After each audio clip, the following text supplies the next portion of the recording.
Hi friends, welcome to today live.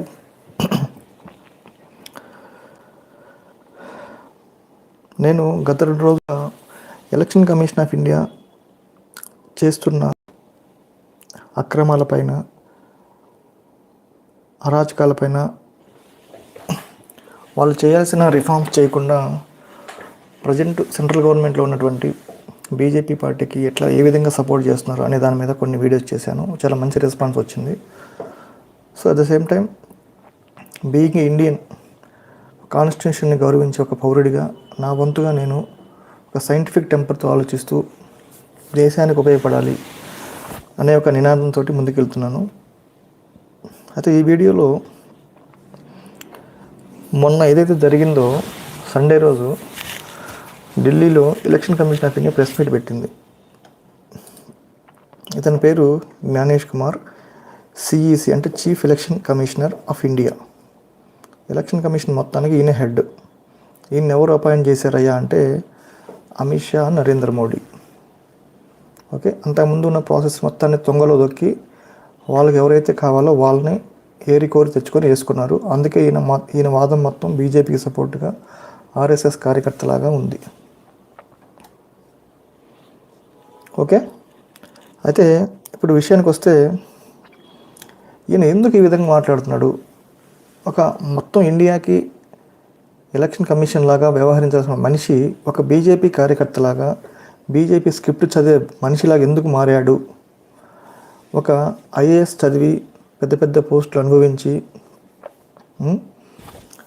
ఎన్నో ఐఏఎస్లో కీలక పదవులు చేసి రిటైర్ అయిన తర్వాత ఈయన తీసుకొచ్చి ఇక్కడ కూర్చోబెడితే, బాబు ఎలక్షన్ కమిషన్ ఆఫ్ ఇండియా భ్రష్టు పట్టిపోయింది, దీన్ని బాగు చేయి బాబు అని అంటే బాగు చేయాల్సింది పోయి, ఈయన ఏ విధంగా బీజేపీకి వంట పాడుతున్నాడు అనేది టాపిక్ అన్నమాట.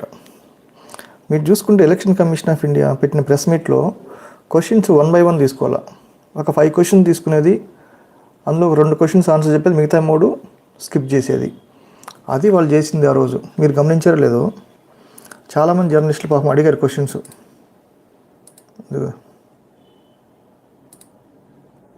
చాలామంది అడుగుతుంటే ఓకే చెప్తాను అనేసి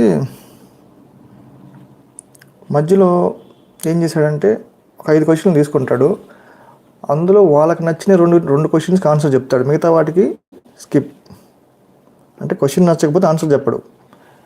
ఒకవేళ ఇబ్బంది పరిస్థితులు చెప్పాల్సి వస్తే దానికి ఇర్రెలవెంట్గా చెప్పాడు ఆన్సర్స్, అసలు సంబంధం లేని ఆన్సర్స్ చెప్పాడు. రాహుల్ గాంధీ ప్రెస్ మీట్ పెట్టకముందు బీహార్లో కానీ ఆంధ్రప్రదేశ్లో కానీ కొన్ని స్టేట్స్లో మెషిన్ రీడబుల్ ఫార్మాట్ ఉన్నటువంటి డేటాని ఎందుకు డిలీట్ చేశారు ఆయన ప్రెస్ మీట్ తర్వాత అని అడిగితే ఆన్సర్ చెప్పలా. సరే, 65 లక్షల మందిని ఓట్లు డిలీట్ చేశారు కదా, మరి స్పెషల్ రివిజన్ ఇది ఎస్ఐఆర్ స్పెషల్ ఇంటెన్సివ్ రివిజన్లో మరి ఎంతమందిని యాడ్ చేశారు? మరి డోర్ టు డోర్ వెళ్ళి మీరు మీ బిఎల్ఓస్ కానీ మీరందరూ ఎలక్షన్ ఆఫీసర్ వెళ్ళారని చెప్తున్నారు కదా, మరి ఎంతమంది కొత్త యాడ్ అయ్యారంటే సమాధానం లేదు. యాక్చువల్గా యాడ్ అయింది 0 అంట, ఒక్కరు కూడా యాడ్ అవ్వలేదంట. అక్కడ 22 లక్షల మందిని డిలీట్ చేశారు, చనిపోయారు అని చెప్పేసి. దాని మీద క్వశ్చన్ అడిగితే, మేము అంతకు ముందు నుంచి అంటే ఒక 20 years నుంచి చనిపోయిన వాళ్ళని డిలీట్ చేయలేదంట, అలానే ఉన్నారంట లిస్టులో వాళ్ళు. మరి వాళ్ళు ఓట్లు ఎవరు వేసారో అర్థం కాదు, అందరినీ కలిపి ఒకేసారి ఇప్పుడు డిలీట్ చేసామని చెప్తున్నాడు. అసలు ఆయన చెప్పిన సమాధానాలు కానీ, ఆయన అంటే బాడీ లాంగ్వేజ్ కానివ్వండి, ఆయన ఫేస్ ఎక్స్ప్రెషన్స్, ఇవన్నీ చూస్తే అసలు ఎలా ఉన్నాయంటే, ఈయన ఒక ఇండియాకి ఎలక్షన్ కమిషనర్ లేడు, ఓన్లీ బీజేపీకి ఎలక్షన్ కమిషనరు. వాళ్ళు ఏం చెప్తే చెప్పడానికి ఇక్కడికి వచ్చాడు తప్పితే ఈ ప్రజాస్వామ్యాన్ని కాపాడటానికి, ఫ్రీ అండ్ ఫెయిర్ ఎలక్షన్ జరపడానికి రాలేదు. ఈయన క్లియర్గా అర్థమైపోతుంది. ఆయన ఫేస్ ఎక్స్ప్రెషన్స్ కానీ, బాడీ లాంగ్వేజ్ కానీ, ఆయన అసలు ఫేస్లో కనీసం నవ్వు కూడా లేదు. మీడియాని అడ్రస్ చేసేటప్పుడు ఒక ఇండియా లెవెల్లో ఫస్ట్ టైం ఆయన మీడియా ముందుకు వచ్చాడు after being elected as chief election commissioner. ఆయనకి ఇది ఫస్ట్ది. అయినా సరే అసలు ఆయన మాట్లాడే విధానం కానీ అవన్నీ కూడా ఏ కాడికి బీజేపీకి సపోర్ట్ చేయడం, రాహుల్ గాంధీకి వార్నింగ్ ఇవ్వటం, నువ్వు 6 రోజుల్లో క్షమాపణ చెప్పకపోతే, లేదంటే అఫిడవిట్ కనుక సంతకం పెట్టకపోతే నీ అంతు చూస్తాం. ఇది పద్ధతిలో ఉంది. కానీ ఎలక్షన్ కమిషన్లో రిఫార్మ్స్ ఎలా తేవాలి, ఒక టీఎన్ శేషన్ గారి లాగా ఇప్పుడు మనకి ఎలక్షన్ కమిషన్ ఎందుకు ఇట్లా డూప్లికేట్ ఓట్లు వస్తున్నాయి, హౌస్ నెంబర్ 0 ఎందుకు వస్తున్నాయి, లేదంటే ఇలా రకరకాల డూప్లికేట్స్ కానీ తప్పులు ఉన్నాయి. ఎలక్షన్ కమిషన్ ఆఫ్ ఇండియా వాళ్ళు చేయాల్సిన పనులు చేయకుండా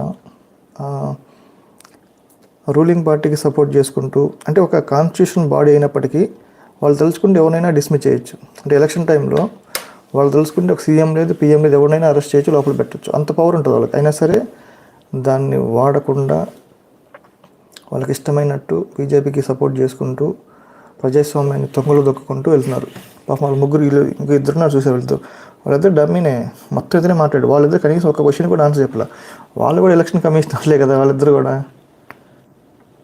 మొత్తం ఈయనే టేకప్ చేశాడు. ఇంకో విషయం ఏంటంటే ఇందులో ఆయన ఆన్సర్లో మొత్తం హిందీలోనే చెప్పాడు. ఒక్క క్వశ్చన్ అంటే ఒక్క క్వశ్చన్ కూడా ఇంగ్లీష్లో కానీ బైలింగులు కానీ చెప్పలేదు.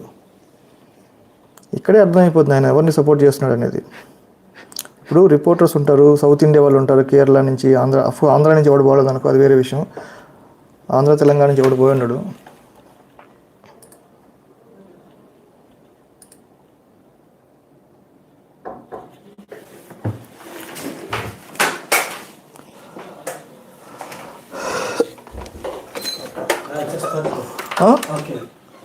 What you want?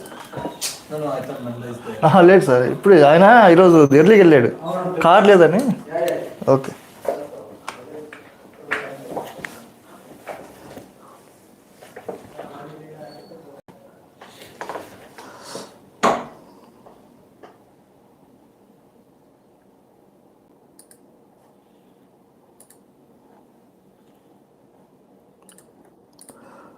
సో ఈయన ఈ విధంగా బీజేపీకి సపోర్ట్ చేసుకుంటూ ఎలక్షన్ కమిషన్ చేయాల్సిన పనులు చేయకుండా, ఏదైనా డూప్లికేట్లు వస్తే వాటిని తీసేయటం కానీ సరి చేసుకోవటం కానీ చేయకుండా, ఏ కాటికి మేము చెప్పిన అంటే మేము పట్టిన కుందెలకి 3 కాళ్ళు అన్నట్టు అదేవిధంగా చెప్పుకుంటూ వెళ్తున్నాడు తప్పితే ఒక్క తప్పు కూడా యాక్సెప్ట్ చేయట్లే ఆయన.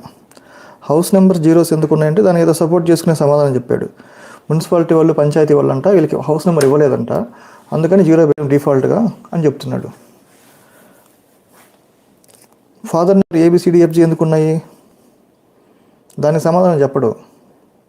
ఒకే సింగిల్ బెడ్రూమ్ హౌస్ 80 మంది ఎందుకున్నారు, దానికి సమాధానం ఉండదు.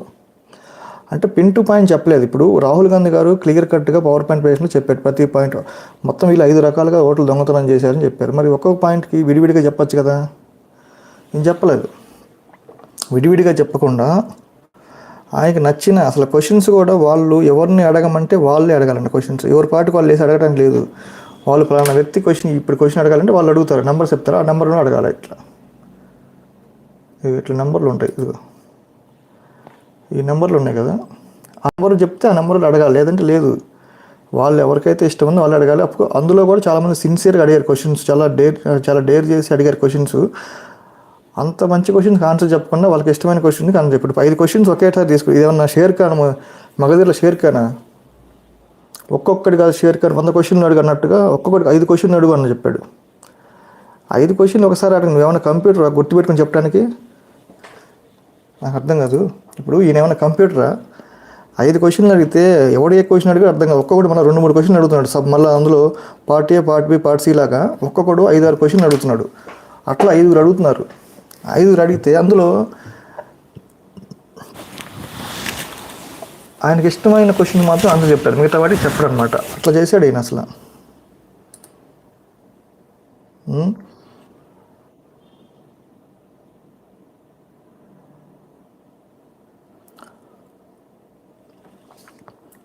సో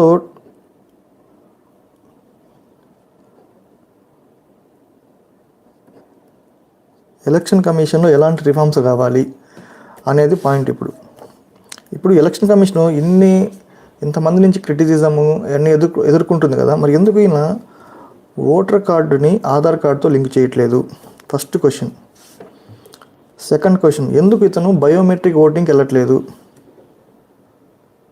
బయోమెట్రిక్ ఓటింగ్ అంటే ఏం లేదండి, మనం ఏంది ఇప్పుడు ఓటింగ్ స్లిప్పులు తీసుకుని బూత్లోకి వెళ్ళి నొక్కుతాం బటన్, అలా కాకుండా బటన్ నొక్కటం కాకుండా ఫింగర్ ప్రింట్స్ ఉంటాయి కదా. ఇప్పుడు ఎంప్లాయీస్ కానీ ఇప్పుడు కొంతమంది జాబ్కి వేసినప్పుడు ప్రైవేట్స్ అక్కడ వాళ్ళ తంబ్ ఇంప్రెషన్ మిషన్ ఉంటుంది. ఆ మిషన్లో జస్ట్ ఇలా ఏలు పెడితే వాళ్ళకి ఆ రోజు ప్రజెంట్ అటెండెన్స్ పడుతుంది అనమాట. ఆ విధంగా ఎలక్షన్ కమిషన్ కూడా రిఫార్మ్స్ తీసుకురావాలి.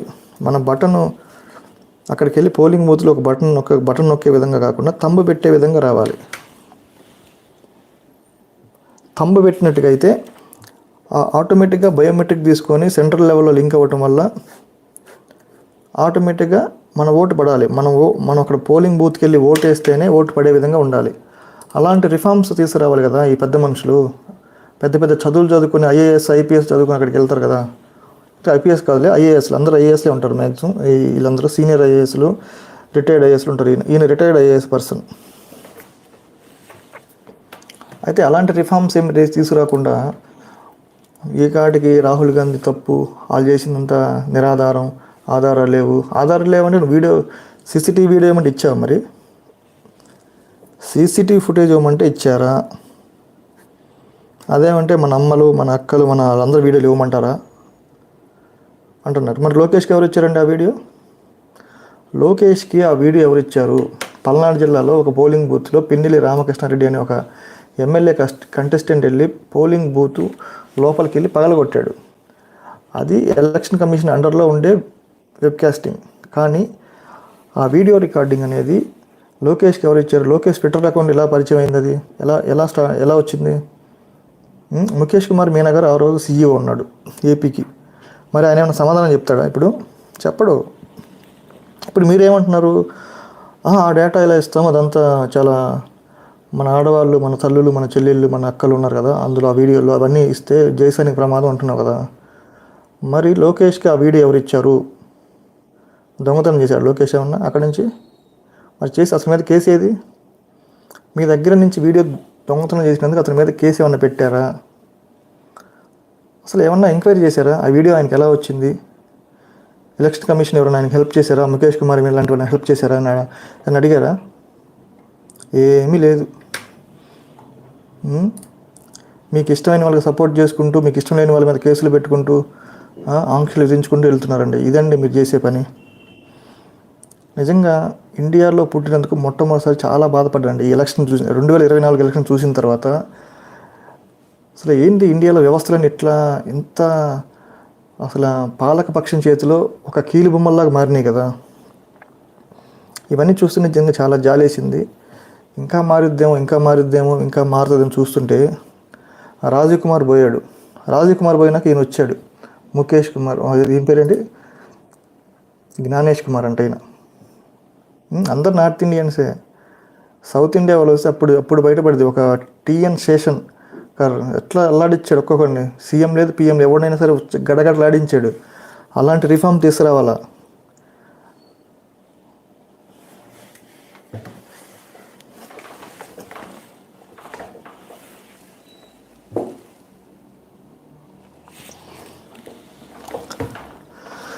ఊరికి election commission.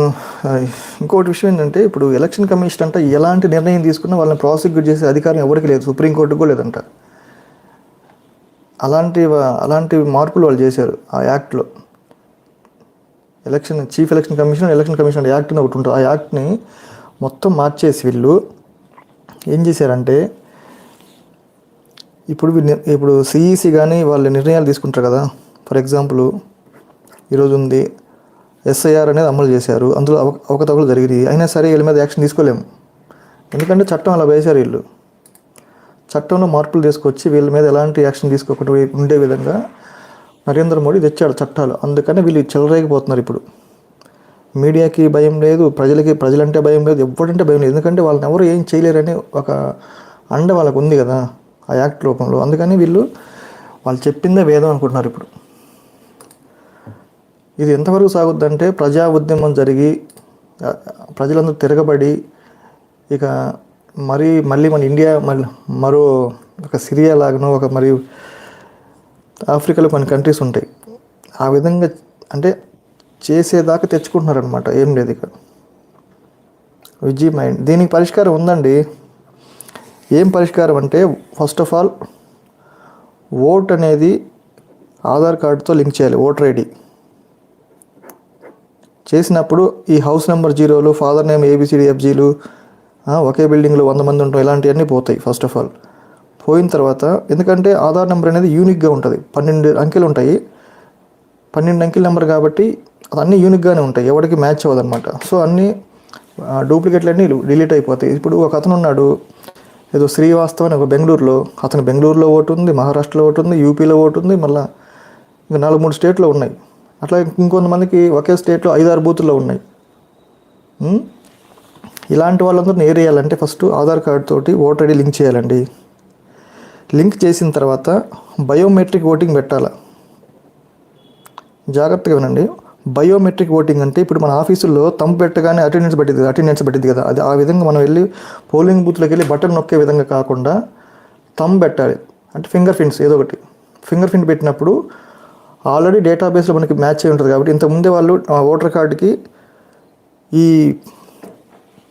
Iris finger prints అన్నీ ఓటర్ కార్డులో లింక్ చేయాలి. ఫస్ట్ ఆధార్ కార్డు లింక్ చేసిన తర్వాత అప్పుడు మనం వెళ్ళి ఫింగర్ ప్రింట్తో ఓటు వేస్తే మన ఓటు ఎవడు దొంగిలించడానికి అవకాశం ఉండదు.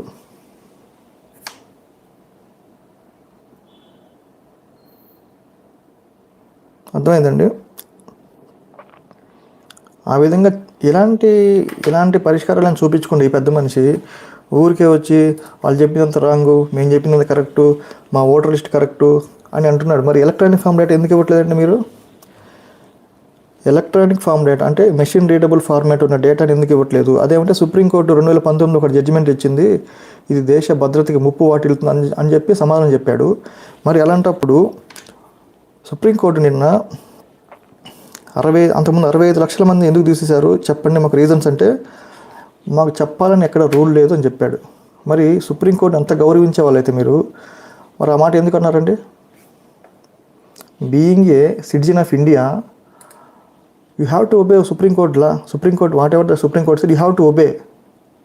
అలా కాకుండా మీరు సుప్రీంకోర్టు చెప్పిన దాన్ని కూడా ధిక్కరిస్తూ మేము ఇవ్వము, మా రూల్ బుక్లో లేదు, ఇవ్వాలని ఎక్కడ లేదు అని చెప్తున్నారంటే ఇంతకన్నా దౌర్భాగ్యం ఇంకోటి ఉండదండి. ఇండియా అనేది టువర్డ్స్ డిక్టేటర్షిప్ ఒక రష్యా లాగా వెళ్తుందండి.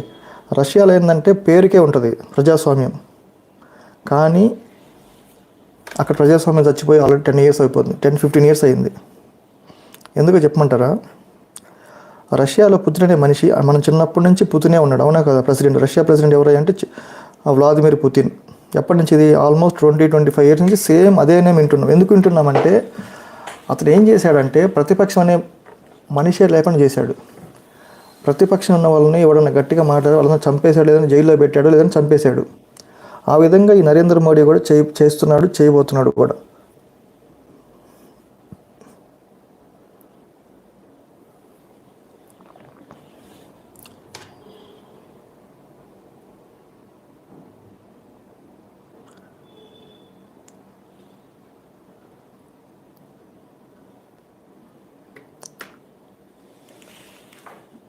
పాప మీ జర్నలిస్టులు ఎంతో ఇప్పుడు క్వశ్చన్ అడిగాడు కదా ఆయన, చాలా బాగా అడిగాడు క్వశ్చన్. ఆయన అడిగిందని చెప్పకుండా ఏదేదో తిక్కగా చెప్పాడు ఈ మనిషి. అని అడిగిందని చెప్పరా స్వామి అంటే చెప్పకుండా ఏదేదో చెప్తున్నాడు. వెంకట సుబ్బారావు డిక్టేటర్షిప్ కార్తిక్, నేను డిక్టేటర్షిప్ ఇంకా వచ్చిందని చెప్పలే, వస్తుంది, అటువైపు వెళ్తుందని చెప్తున్నా. ఆల్రెడీ డిక్టేటర్షిప్ అనేది ఆల్రెడీ స్టార్ట్ అయింది. ఇంకా ఆల్మోస్ట్ మ్యాక్సిమం 5-10 yearsలో ఇంకా ఇట్లాంటి ఛానల్స్ కానీ యూట్యూబ్ ఛానల్స్ వీడు ఎవ్వడు మాట్లాడాడా వాడు అవుట్. మేమంటే తెగించున్నాం కాబట్టి నాలాంటి వాళ్ళు చావుకని సిద్ధం కాబట్టి ఇది ఫ్యూచర్ అలానే ఉంటుందండి. ప్రజా ఉద్యమం వస్తుంది, చావు రేవు తేల్చుకోవడానికి ప్రజలు ఉద్యమం చేస్తారు. అప్పుడు దాకా తెచ్చుకోకుండా ఇప్పుడే సరిదిద్దుకుంటే మంచిది. ఎలక్షన్ కమిషన్ ఆఫ్ ఇండియా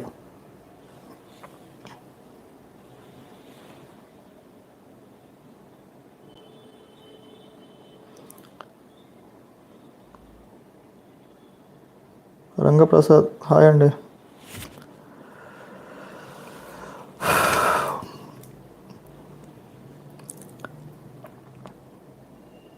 ఇప్పుడు మనం ఎంతో టెక్నాలజీ గురించి మాట్లాడుకుంటున్నామండి. చంద్రయాన్ అంటాము, గగనయాన్, మనిషిని కూడా స్పేస్లోకి పంపిస్తున్నాము, గ్రహాల మీదకి ఇక్కడికి. ఇప్పుడు మళ్ళీ కొత్తగా క్వాంటమ్ టెక్నాలజీ అంటున్నాము. మన చంద్రబాబు గారు అంటున్నారు కదా, మొన్నే సింగపూర్ వెళ్ళొచ్చి క్వాంటమ్ టెక్నాలజీ తీసుకొచ్చి అది అన్నాడు. మరి ఇంత టెక్నాలజీ ఉన్న ఇండియాలో ఈవీఎం మెషిన్లు ఎందుకు హ్యాక్ అవుతున్నాయి అది చెప్పండి. లేదంటే ఎందుకు ఓటర్ లిస్టులో డూప్లికేట్లు ఉంటున్నాయి, ఎందుకు హౌస్ నెంబర్ 0లు ఉన్నాయి, ఎందుకు ఫాదర్ నేమ్ ABCDFGలు ఉన్నాయి, ఎందుకు ఒక సింగిల్ బెడ్రూమ్ హౌస్లో 100 మంది ఉన్నట్టు అక్కడ ఉంది లిస్టులో? ఎవరైనా చెప్పగలరా దీనికి సమాధానం? ఎందుకంటే మనం అప్డేట్ అవ్వట్లేదు. మనం ఎక్కడేసిన గొంగలు అక్కడే ఉన్నట్టు అదే పద్ధతిలో ఉన్నాం, ఇంకా అప్డేట్ అవ్వట్లా. ఇప్పుడు బయోమెట్రిక్ ఉంది, ఫింగర్ ప్రింట్స్ ఉన్నాయండి. ఫింగర్ ప్రింట్స్ అనేది ఒకటే ఉంటాయి వరల్డ్ మొత్తంలో. మనలాంటి ఫింగర్ ప్రింట్ ఇంకెవరికి ఉండదు. అలాంటప్పుడు ఫింగర్ ప్రింట్ తోటి ఓటర్ కార్డు లింక్ చేయొచ్చు కదా, ఎందుకు చేయట్లేదు? ఫింగర్ లేని వాళ్ళు ఐరిస్ కూడా తీసుకోవచ్చు. ఐరిస్ అంటే మన కళ్ళు, అవి కూడా యూనిక్గా ఉంటాయి. అవి ఎందుకు తీసుకోవట్లేదు?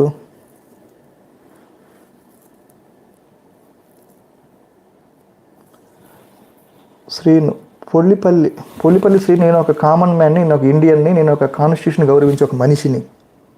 అర్థమవుతుందా? ఇండియాలో ఎవరికైనా ఏదైనా మాట్లాడుకోవాలని ఇండియాలో భావ ప్రకటన స్వేచ్ఛ ఒకటి ఉంటుంది కాన్స్టిట్యూషన్ పరంగా. దాని ప్రకారం నేను మాట్లాడుతున్నా. అర్థమవుతుందండి? ఇంకోసారి అడగ మాకు ఆ క్వశ్చన్. నువ్వు జర్నలిస్ట్ కాదు, జర్నలిస్ట్ ఏం జర్నలిస్ట్ నాకు అర్థం కాదు. డబ్బుల కోసం అనుకున్నావా? ఇండియాలో తప్పు జరుగుతుంది, సరిదిద్దుకోవాలి స్వామి, లేదంటే ప్రపంచం మొత్తం ఉమ్మేస్తారు. మోడీ మీద చూసారంటే మనందరి మీద చూసినట్టే కదా. మీరేదో బీజేపీ ఇప్పుడు కాంగ్రెస్ కాదు ఇక్కడ. మోడీ అనేవాడు ఈ విధంగా చేసి గెలుస్తున్నాడు అని బయట తెలిస్తే ముఖం మీద ఉమ్మేస్తారు. ఆ ఉమ్మ అనేది ఒక మోడీ మీద పడదు, ఇండియా 150 కోట్ల మంది మీద పడుతుంది.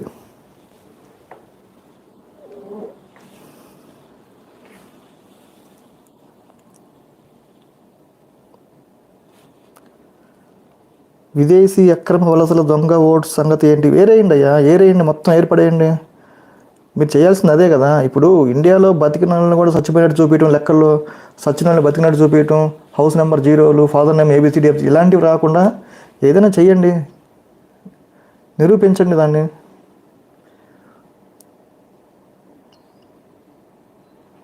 ఇప్పుడు ఓటర్ కార్డుని ఆధార్ కార్డు లింక్ చేయడానికి వీళ్ళకి ప్రాబ్లం ఏంటి చెప్పండి సార్.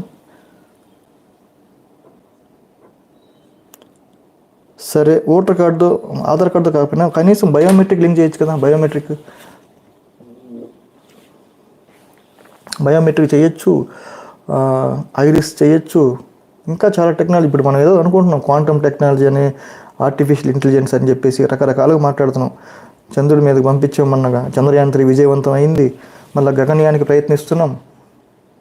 మన దగ్గర ప్రజాస్వామ్యం లేదు. ఎక్కడుంది ప్రజాస్వామ్యం?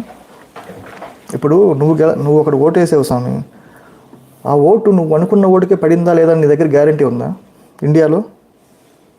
చెప్పు. ఇప్పుడు ఫర్ ఎగ్జాంపుల్ నేను ఫ్యాన్కి వేసాను అనుకున్నాం, ఆంధ్రప్రదేశ్లో ఫ్యాన్ అనే గుర్తుకు వేసినప్పుడు అసలు అది నేను వేసిన ఓటు ఫ్యాన్కి పడిందా, సైకిల్కి పడిందా, గ్లాసుకి పడిందని నా దగ్గర ఎలాంటి కన్ఫర్మేషన్ లేదు. ఎలక్షన్ కమిషన్ ఏం చెప్తే అది గుడ్డిగా నమ్మాలి. బాబు వీళ్ళు గెలిచారు, ఇంత మెజారిటీ వచ్చింది, మంగళగిరిలో లోకేష్ బాబుకి 90,000 మెజారిటీ అంటే గుడ్డిగా నమ్మేయాలి. పిఠాపురంలో పవన్ కళ్యాణ్కి 70,000 మెజారిటీ అంటే నమ్మటమే. ఇక నా దగ్గర ఎలాంటి హోప్, నా దగ్గర ఎలాంటి ఆధారం ఉండదు, ఏమి ఉండదు ఇక. కానీ దానికి ఏం చేయాలి అనేది వీళ్ళు ఆలోచించాలి. టెక్నాలజీ ఉంది కదా, దాన్ని వాడుకొని చేయాలి.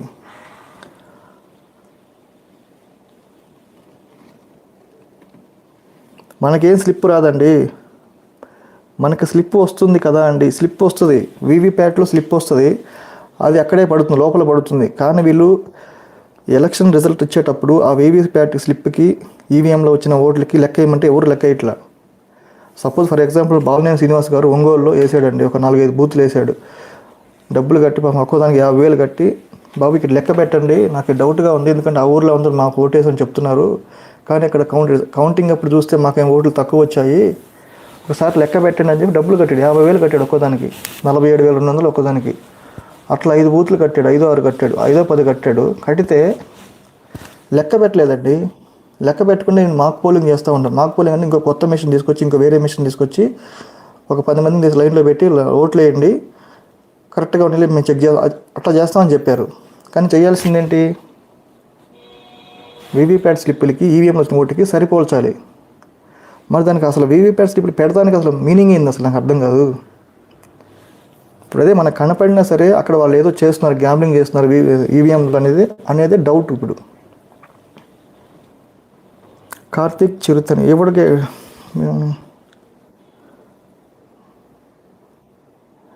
నేనేం ఫేక్ కాదు రా స్వామి, ఎవడు నువ్వు?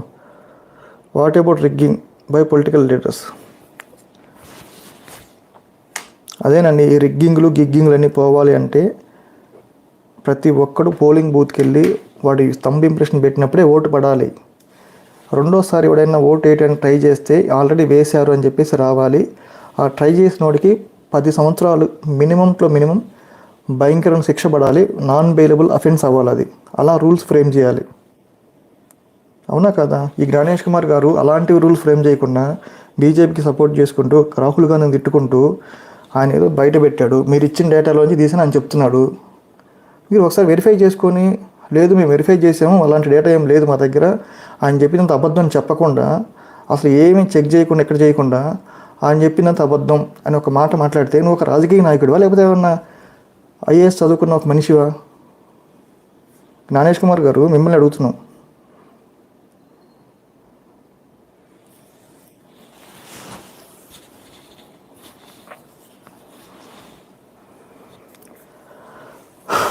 సురేష్ రెడ్డి గారు, మోడీ లేకపోతే ఇండియా లేదంటున్నారు, కరెక్టే. కానీ మోడీ ఎందుకండి ఇంతవరకు అతను 11 ఏళ్ళ నుంచి ప్రైమ్ మినిస్టర్గా ఉంటున్నాడు, ఒక్కసారి కూడా బహిరంగంగా ప్రెస్ మీట్ ఎందుకు పెట్టలేదు? ఎందుకు భయపడుతున్నా ప్రెస్కి? అతను చెప్పిన వాగ్దానాలు ఒకటే నెరవేర్చాడా? స్విస్ బ్యాంకుల నుంచి నల్లధనం తీసుకొచ్చి ఒక్కొక్క భారతీయుడు అకౌంట్లో 15 లక్షలు వేస్తాడు. వేసాడండి? మీ అకౌంట్లో వేసాడా? చెప్పండి సార్. ఇండియాలో బ్యాంకులకి ఎగనామం పెట్టి విదేశాల పారిపోయి దర్జాగా ఎంజాయ్ చేస్తున్న విజయ్ మాల్యా, నీరవ్ మోడీ లాంటి వాళ్ళని ఇండియాకి తీసుకొచ్చి తరిమి కొట్టి వాళ్ళని జైల్లో పెడతానన్నాడు. పెట్టాడండి?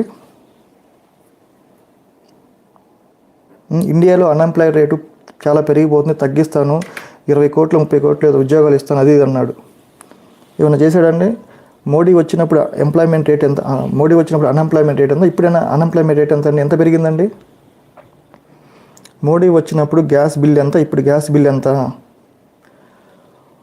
మోడీ వచ్చినప్పుడు ఫారిన్ రిజర్వ్స్ ఎన్ని ఉన్నాయి, ఇప్పుడు ఎన్ని ఉన్నాయి? ఆ రేంజ్లో ఎందుకు పెరగలేదు? మోడీ వచ్చినప్పుడు డాలర్ వాల్యూ ఎంత, ఇప్పుడు డాలర్ వాల్యూ ఎంత, రూపీ వాల్యూ? సార్ కొంచెం మనసు పెట్టి ఆలోచించండి సార్, ఎవరికైనా అర్థమవుతుంది. మోడీ ఊరికి అదేమంటే ఏదన్నా అంటే జై శ్రీరామ్ అంటాడు. అంటే జై శ్రీరామ్ అని మనం ఒక మాటని మనందరిని ఏంటంటే లాక్కుంటున్నాడు, ఆయన వైపు లాక్కుంటున్నాడు. అసలు నిజంగా కళ్ళు తెరిచి చూస్తే అక్కడ ఏం లేదండి. ఆయన జిఎస్టీ తెచ్చాడు, దానివల్ల ఉపయోగం ఏంటి? అసలు ఎన్ని పన్నులు కడుతున్నాం మనం? ఒక పక్క శాలరీలో ట్యాక్స్ కడుతున్నాము, మళ్ళీ ఏదైనా వస్తువు కొనాలంటే మళ్ళీ దానికి ట్యాక్స్ కట్టాలంట. ఇది డబుల్ ట్యాక్స్, త్రిబుల్ ట్యాక్స్ అయిపోతుందండి. ఎవరికి అర్థం కావట్లేదు ఇది. దేశంలో ఉన్న సంపద అంతా 2-3 దోచిపెడుతూ మిగతా వాళ్ళందరినీ కూడా దాన్ని ఏమంటారు, బెకారు చేస్తున్నాడండి. మన ఇండియాలో 150 కోట్ల మంది ఉంటే అందులో 100 కోట్ల మందికి 3 పూట్ల తినడానికి తిండి లేదు. ఆ విషయం తెలుసండి ఎవరికైనా?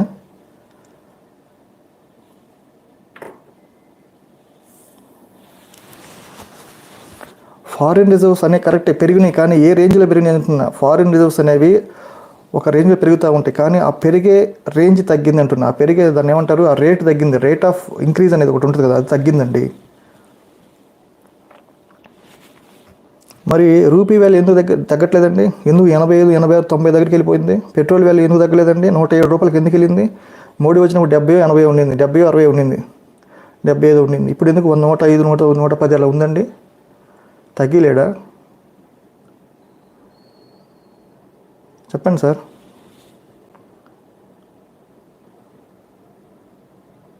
రెండు 2013లో గ్యాస్ ప్రైస్ ఎంత? గూగుల్లో కొట్టండి సార్, వస్తుంది.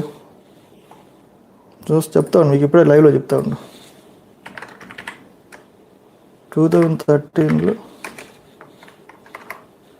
చూపిస్తుంది చూడండి.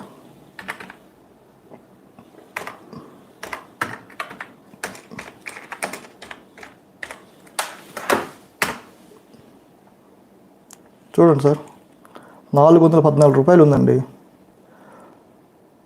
2013లో గ్యాస్ ప్రైస్ ఇండియాని కొట్టాను, 413 రూపాయలు ఉందండి. ఇక్కడ పెట్రోల్ కొడదాం, గ్యాస్ తీసేసి.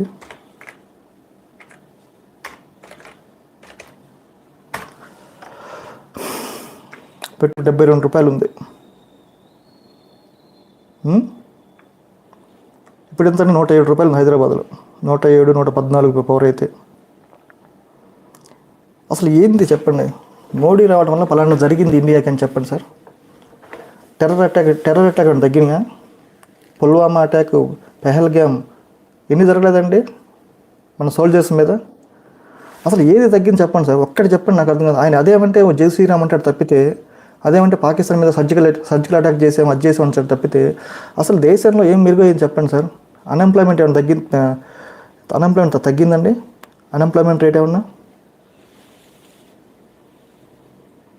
ఈ లైవ్లో చూపిస్తున్నా సార్ మీకు, పెట్రోల్ కానీ గ్యాస్ కానీ. డాలర్ వెళ్ళి చూద్దాం. INR versus USD.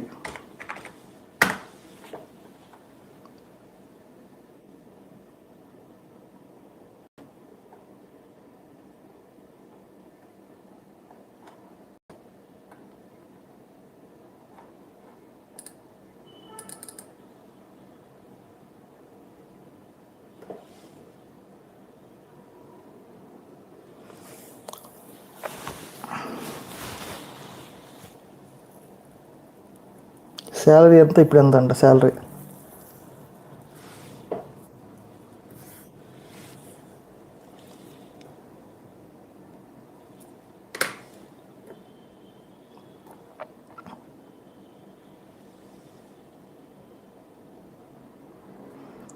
ఇక్కడ ఒక అతను ఎవరు క్వశ్చన్ అడిగారు, శ్రీనివాస్ శెట్టి గారు, మీకు మైండ్ బ్లాక్ అయ్యే ఒక విషయం చెప్తాను వినండి. మీరు 2019లో కూడా జగన్మోహన్ రెడ్డి గారు ఈవీఎంతో గెలిచారని ఊహలో ఉన్నారు కదా, చెప్తున్నా చూడండి. ఇప్పుడు మీకు ఫామ్ 20 అని ఒకటి ఉంటుందండి. ఫామ్ 20 అనేది ఏంటంటే, ఒక పోలింగ్ బూత్లో కంటెస్టెడ్ క్యాండిడేట్స్ ఉంటారు కదా, వాళ్ళకి అంటే ఒక్కొక్క పోలింగ్ బూత్లో ఎన్ని ఓట్లు వచ్చాయి అనేది లిస్ట్ ఉంటుందండి. ఆ లిస్ట్ అనేది జనరల్గా ఏంటంటే, ఎలక్షన్ అయిపోయిన నెక్స్ట్ రోజు కానీ ఏదైనా పని ఉంటే వితిన్ 48 అవర్స్లో పెట్టాలండి మ్యాక్సిమం. జనరల్గా ఏంటంటే 24 అవర్స్లో పెడతారు. ఇక్కడ ఎలక్షన్ కమిషన్ వెబ్సైట్లో, ఏ స్టేట్కి ఆ స్టేటు.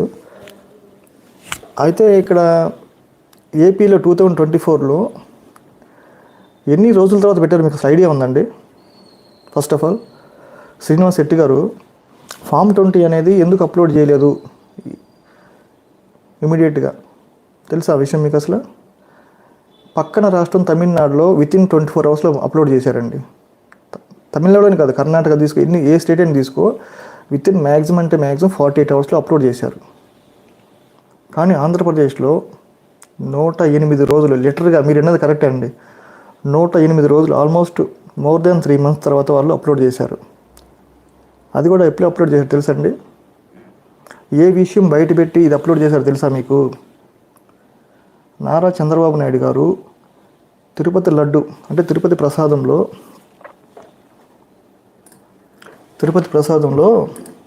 జంతువుల కొవ్వు కలిసిందని ఒక స్టేట్మెంట్ ఇచ్చిన తర్వాత సైలెంట్గా నెక్స్ట్ రోజు అప్లోడ్ చేశారండి ఫామ్ 20 అనేది. ఆ విషయం అసలు ఎంతమంది తెలుసు నాకు అర్థం కాదు.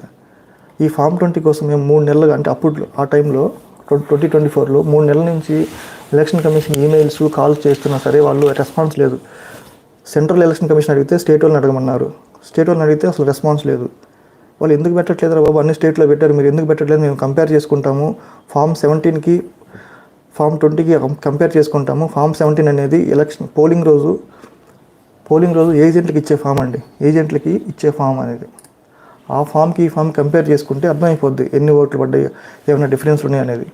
కానీ వీళ్ళు అప్లోడ్ చేయకుండా 108 రోజుల తర్వాత అందరినీ భయపెట్టి, ఏజెంట్లు అందరినీ కొనేసి భయపెట్టి, అందరికీ దాడులు చేసి, ఎన్ని చేసిన తర్వాత అవి కూడా సరిపోక తిరుపతి లడ్డూలో జరిగిందని చెప్పి సైలెంట్గా అప్లోడ్ చేశారండి.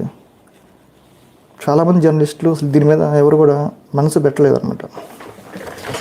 కానీ నేను చూసి ఆ రోజు ఎందుకు చూశానంటే, నేను ఫస్ట్ నుంచి కూడా ప్రతిరోజు చెక్ చేసేవాడిని election commission CEO Andhra website పెట్టారా లేదా, ఈరోజు పెట్టారా లేదా అని. ఆ రోజు కూడా ఆ విధంగా చెక్ చేస్తే కనపడితే చాలామందికి చెప్పే, బాబు మీరందరూ మిమ్మల్ని అందరినీ డైవర్ట్ చేశారు కావాలని, ఎందుకంటే ప్రతి ఒక్కరి దృష్టి మరల్చడానికి తిరుపతి లడ్డు తీసుకొచ్చారు, దాన్ని పక్కన పెట్టండి, దీని మీద కాన్సన్ట్రేట్ చేయండి. ఫామ్ 20లో చాలా తప్పులు ఉన్నాయి. హిందూపూర్లో ఒక కాన్స్టిట్యున్సీలో ఒక ఓటు వచ్చింది, ఇట్లా ఒక ఓటు చాలా కాన్స్టిట్యున్సీలో 1, 2, 3 ఓట్లు కూడా వచ్చాయి వైఎస్ఆర్సీపీకి. ఇవన్నీ చాలా తప్పు, ఫామ్ 17లో అలా లేదు, ఇక్కడ ఇలా డిఫరెంట్గా ఉంది, ఇదంతా తప్పు అని చెప్తుంటే ఎవరు కూడా, అంటే అంత పెద్ద ఇష్యూ బయట పెట్టినాక దీని మీద అందరూ అప్పటికే 100 రోజులు అయిపోయింది, ఇక దాని వాల్యూ తగ్గిపోయింది కదా. చాలామంది ఏజెంట్లు మారిపోయారు, టీడీపీలోకి వెళ్ళిపోయారు, కొంతమందిని బెదిరించారు, కొంతమందిని కొట్టారు, కొంతమందిని చంపారు. ఇన్ని చేసిన తర్వాత వాళ్ళు ఫామ్ 20 అప్లోడ్ చేశారు. 2019లో ఇలాంటి జరిగిందా? శ్రీనివాస్ శెట్టి గారు మీరు అంటున్నారు కదా, 2019లో ఫామ్ 20 ఎప్పుడు అప్లోడ్ చేశారండి? వితిన్ 24 అవర్స్లో అప్లోడ్ చేశారు. మరి ఎందుకు 108 రోజులు తీసుకున్నారు? ఇక్కడ అవకతవకలు ఎలాంటి ఏం జరగకపోతే ఎందుకు భయపడ్డారు? ఎక్కడ వీళ్ళు క్రాస్ చెక్ చేసుకుంటారో అని భయపడ్డారా? లేకపోతే ఎవరైనా కోర్టుకి వెళ్తారేమో, మళ్ళీ కోర్టుకి వెళ్తే సీసీటీవీ ఫుటేజ్ అడుగుతారు, మళ్ళీ వీవీప్యాట్ స్లిప్లు లెక్క అనే ఉద్దేశంతో చేయలేదా? సరే మీ విజ్ఞతగా వదిలేస్తున్నా సార్. మీకు నిజంగా నాలెడ్జ్ ఉంటే 19లో ఏం జరిగింది, 24లో ఏం జరిగింది నాలెడ్జ్ ఉంటే మీరు క్రాస్ వెరిఫై చేసుకోండి.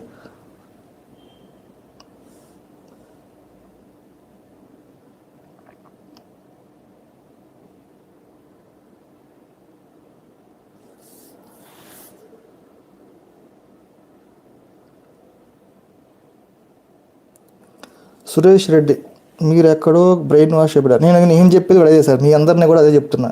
ఎవరైతే ఇప్పుడు బీజేపీకి సపోర్ట్గా మాట్లాడుతున్నారు, మీరందరూ కూడా వాట్సాప్ యూనివర్సిటీ అనే దాని ద్వారా బ్రెయిన్ వాష్ చేయబడబోతున్నారు కూడా ఫ్యూచర్లో కూడా.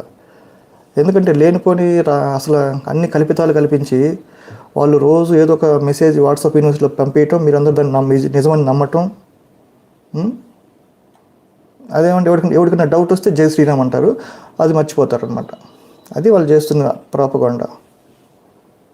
ఎలక్షన్ కమిషన్ ఇంత సిగ్గు విడిచి ఎంత పచ్చిగా బీజేపీకి సపోర్ట్ చేస్తుంటే ఎవరన్నా మాట్లాడారని నాకు అర్థం కాదు. సో ఈ ఫామ్ 20 ఎందుకు అప్లోడ్ చేయలేదని ఒక్కడన్నా అడిగాడా తెలుగు స్టేట్ నుంచి?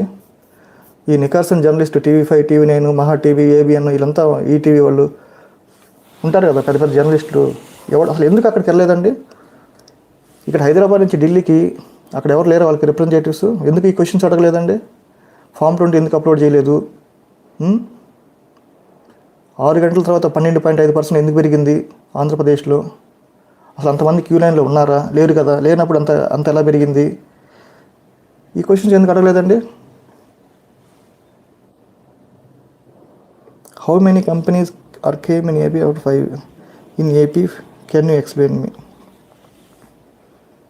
ఇక అంతే, ఒకదానికి లేకపోతే ఇంకో క్వశ్చన్ అంతే. ఇందాక దానికి సమాధానం చెప్పండి సార్.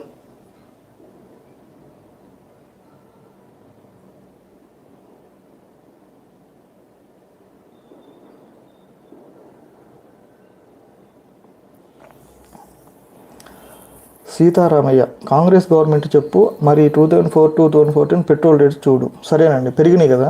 ఇప్పుడు మరి కాంగ్రెస్ 70 ఏళ్ళ నుంచి దేశాన్ని దోచుకుంటుంది, దేశాన్ని నాశనం చేస్తుందని చెప్పే కదా మోడీ మేమందరూ అవన్నీ మారుస్తాము, అవన్నీ తగ్గిస్తామని చెప్పి వచ్చాడు కదా. మరి వచ్చినప్పుడు దానికి తగ్గట్టు తగ్గాలి కదా. మరి ఎందుకు తగ్గలేదండి? అంటే వీళ్ళు కాంగ్రెస్ ఒకటేనని చెప్తారా మీరు ఇప్పుడు? మాకు వాళ్ళకి ఏం తేడా లేదు, మేము కూడా కాంగ్రెస్ వాళ్ళలాగానే, మేము ఏం చేయలేము, మేము 10 ఆకులు ఒక ఆకు ఎక్కువ తిని వాళ్ళకంటే ఎక్కువ మేము తక్కువ డెవలప్ చేసామని చెప్తారా ఏంటి? గుడ్ పొజిషన్, స్కామ్స్ ఆల్మోస్ట్ తగ్గాయి. హైవేస్ అనేవి national highway authority of India NHA అనే వాళ్ళు పెడతారండి. మనము ప్రతిరోజు రోడ్డు మీద వెళ్ళేటప్పుడు ట్యాక్స్ కడతాము, టోల్ ఫీజు కడతాము, ఆ డబ్బులతోనే కడుతున్నారు తప్పితే ఇంకా ఏం లేదు, ఎక్స్ట్రా ఏం రావట్లా.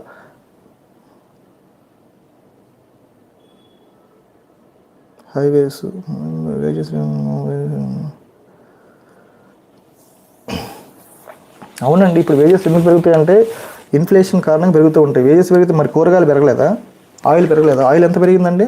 ఒకప్పుడు 70 రూపాయలు ఉండేది, ఇప్పుడు ఎంత 200 అయింది. 200 మళ్ళీ తగ్గి 150కి వచ్చింది. ఇప్పుడు కమోడిటీ రేట్స్ పెరిగినప్పుడు ఆటోమేటిక్గా ఇన్ఫ్లేషన్ ఆధారం చేసుకొని శాలరీస్ కూడా పెరుగుతాయి. దానికి దీనికి ఎఫెక్ట్ ఏమంటున్నాయి? మళ్ళీ ఎఫెక్ట్ చివరికి నెట్ ఎఫెక్ట్ చూస్తే 0 అయిపోద్ది దానికి చివరికి. స్పోర్ట్స్ అథారిటీ ఆఫ్ ఇండియాలో జాబ్స్ గురించి చెప్పండి అన్న. అది నాకు ఐడియా లేదు తమ్ముడు. Sports authority of India jobs అంటే చూసుకో, వెబ్సైట్లు ఉంటాయి కదా, మీకు చాట్ జీపీటీ వాడుకో. అసలు యుఎస్తో ఎందుకు రా కంపారిజన్? యుఎస్తో ఎందుకు కంపారిజన్ అంటే యుఎస్డి అనేది ఒక స్టాండర్డ్ వాల్యూ అనమాట. ప్రతి కంట్రీ కూడా దాంతో ఈక్వల్గా ఉంటుంది.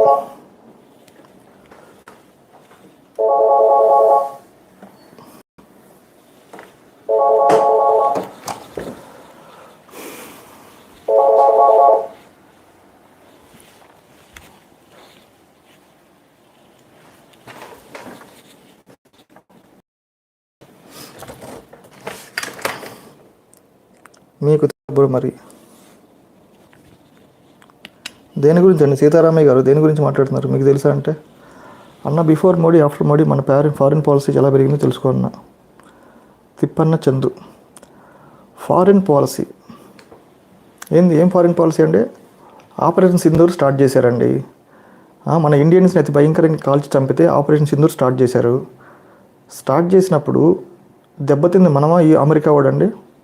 అమెరికా వాడు చెప్తే నువ్వెందుకు ఆపేస్తావు?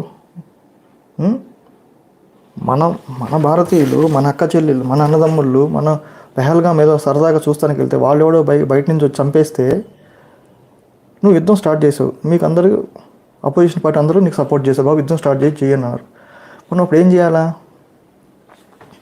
ఏం చేయాలి చెప్పండి? వాడెవడో కౌన్ కిస్కాన్ కూడా ఒట్టంగా వచ్చి మధ్యలో వచ్చేసి ట్విట్టర్లో ట్వీట్ పెట్టి నేను ఆల్రెడీ వీళ్ళిద్దరితో మాట్లాడాను, సీజ్ ఫైర్కి అగ్రిమెంట్ ఒప్పుకున్నారు అని చెప్పేదాకా మాకు తెలియదు అక్కడ యుద్ధం ఆగిపోతుందని. అంత దౌర్భాగ్యం స్థితిలో ఉన్నాం మనం. వాడెవడో అమెరికా వాడు చెప్తే వినేంత స్థితిలో ఉన్నాం మనం. చెప్పండి సార్, మీరు అంటున్నారు కదా ఫారిన్ పాలసీ బాగైంది అంటున్నారు కదా, దెబ్బ తినేది మనమా వాడా? అవకాశం వచ్చినప్పుడు వాడిని లేపడేయాలి వెంటనే పాకిస్తాన్ వాడిని. అంతకుముందు సర్జికల్ స్ట్రైక్స్ అంటావు, అది నిజమా కాదు తెలియదు. అదే మేము ఆల్రెడీ వెళ్ళి వేసి వచ్చాము నైట్ వేసి వచ్చామంటావు. ఏం జరుగుతుంది అసలు ఇండియాలో? వాడెవడో చెప్పేదాకా మనకి, వాడెవడో చెప్తే యుద్ధం ఆపడం ఏంటి? దెబ్బ తగిలింది మనకి, చనిపోయింది మన వాళ్ళు, మనం తీసుకోవాలా? పక్క వాడెవడో చెప్పింది మాట వినేసి యుద్ధం ఆపేస్తావా?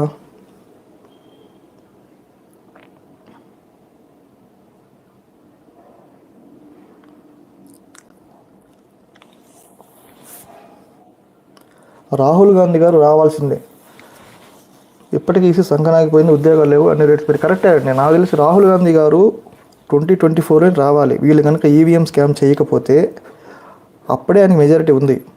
అంటే ప్రజలు యాక్చువల్గా ఓట్లు లెక్క పెట్టినట్టుగైతే, వీళ్ళ మధ్యలో గ్యాంబ్లింగ్ చేయకుండా చేసినట్టుగైతే అప్పుడే ఆయన వచ్చేవాడు. ఇప్పుడు నేనే రాహుల్ గాంధీ ఏదో పొడుస్తాడు అది కాదనేది, చేంజ్ ఉన్నది ఇండియాలో. చేంజ్ అనేది ఉంటుంది. ఇండియా అనేది ఏ కంట్రీ చూసినా సరే పొలిటికల్ సిస్టంలో చేంజ్ ఉండాలి. ఎవ్రీ 5 yearsకి ఒకసారి చేంజ్ జరుగుతూ ఉంటే వాళ్ళ తప్పులు వీళ్ళ తప్పులు వాళ్ళు లెక్కించుకొని కొంచెం భయపడతారు ప్రజలకి. అట్లా కాకుండా మోనోపులి అయిపోయింది అనుకో, ఇక నేనేరా మొత్తం అని రాజ్యం అంటే రాజరికం అయిపోద్ది. ఇక అప్పుడు ఎలా చేసేవాళ్ళండి, వాడు చెప్పింది ఏదో నేను చెప్పింది అన్నట్టుగా అలా అయిపోద్ది. అలా కాకూడదంటే there should be a change in the political system. అంటే పొలిటికల్గా చేంజ్ రావాలి ఇండియాలో. నీ దగ్గర అధికారం ఉంది కదా చెప్పి అన్ని వ్యవస్థలన్నీ నీ దగ్గర పెట్టుకొని గుప్పిట్లో పెట్టుకొని ఒక సిబిఐ కానీ ఈడీ కానీ చివరికి అసలు ఎలక్షన్ కమిషన్ కూడా చేతిలో పెట్టుకుని నేను ఎవరు ఎక్స్పెక్ట్ చేయడండి.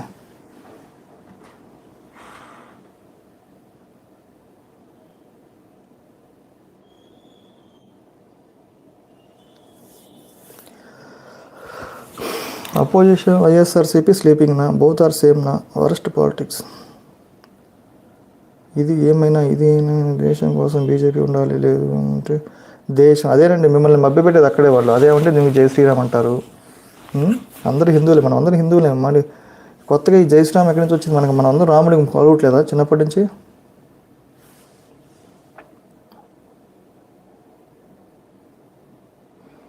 ఇన్ఫో చేయండి. కరెక్టేనండి, పెట్రోల్ ప్రైజులు పెరుగుతూనే ఉంటాయి, మీరు అన్నది కరెక్టే. కానీ మోడీ ఏం చెప్పాడంటే ఇవన్నీ తగ్గిస్తాను, వాళ్ళు చేసినట్టు కాదు, కాంగ్రెస్ గవర్నమెంట్ అనేది 70 ఏళ్ళ నుంచి ఇండియాని సర్వనాశనం చేసింది అది ఇది అని చెప్పి నల్లధనం తీసుకొస్తాను, అది తీసుకొస్తాను, పెట్రోల్ బిల్ తగ్గిస్తాను, డాలర్ రేటు ఇండియా ఇది రూపీ వాల్యూ పెంచుతాను అని చెప్పి అన్నీ యాజ్ సీజ్గా ఉన్నాయి.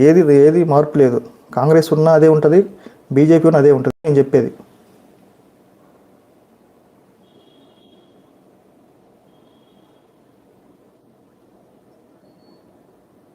వైసీపీలో అందరూ పరమాత్రులు అని నేను చెప్పలేదు కదా తమ్ముడు. దాంట్లో కూడా చాలామంది ఉన్నారు. ఇప్పుడు మంచి చెడు అనేది ప్రతి పార్టీలో ఉంటుంది. ఇప్పుడు నిన్ను చూసే జూనియర్ ఎన్టీఆర్ని వాడు తిట్టాల్సిన అవసరం ఏంటి? అనంతపురం ఎమ్మెల్యే అనంతపురం ఎమ్మెల్యే ఒక అమనాభూతులు తిట్టాడు వైఎస్ఆర్ మన జూనియర్ ఎన్టీఆర్ని. 2009లో ప్రజారాజ్యం పెట్టినప్పుడు జూనియర్ ఎన్టీఆర్ గారు టీడీపీకి ఎంత సపోర్ట్ చేశారంటే ప్రచారంలో కానీ అన్నింటిలో కానీ. అసలు ఆ రోజు లోకేష్ అనేవాడు ఎక్కడున్నాడు? అసలు పార్టీలోనే లేడు కదా. వాడేవాడు ఏమన్నా అనంతపురం వాడి పేరు దగ్గుబాటి వెంకటేశ్వర ప్రసాద్ అంట. ఆ విధంగా అమ్మనాబులు తిడతాయి. కనీసం లోకేష్ కానీ, చంద్రబాబు నాయుడు కానీ, పవన్ కళ్యాణ్ కానీ, భువనేశ్వరి కానీ, పురంధరేశ్వరి కానీ ఎవరైనా సరే ఒక్కడైనా ఖండించారంటే అలా తప్పు అది ఇది అన్న ఎవరన్నా చెప్పారు ఇంతవరకు? అవన్నీ బహిరంగంగా మీడియా ముందుకు వచ్చి వాళ్ళని తిట్టినప్పుడు ఏమో రోడ్ల మీదకి వచ్చి భయంకరంగా హంగామా చేస్తారు. అంటే మీరు ఒక్కలే తల్లులా? మిగతా వాళ్ళు కాదా?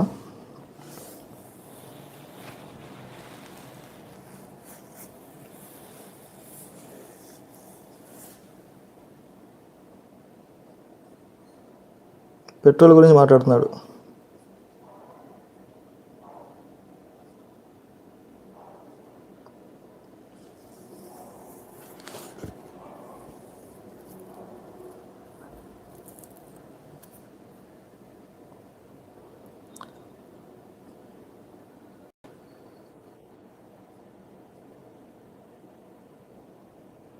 ఈ దేశంలో మోడీ గారి మీద, బీజేపీ మీద ఎన్నో కుతంత్రాలు జరుగుతుంది.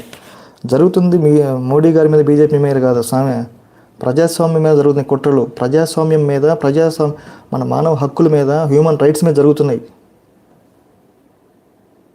ప్రజాస్వామ్యం అసలు ఉందా ఇండియాలో? ఎలక్షన్ కమిషన్ అనేది ఏ విధంగా మాట్లాడాలండి? న్యూట్రల్గా మాట్లాడాలా, లేదంటే ఒక పార్టీకి ఇంక్లైన్ అయిపోయి సపోర్ట్ చేసి మాట్లాడుతుందా?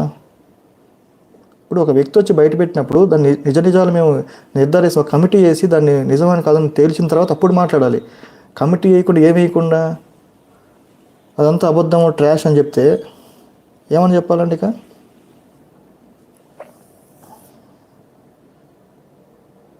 ఐఐటీస్ యాడ్ చేయని అంట.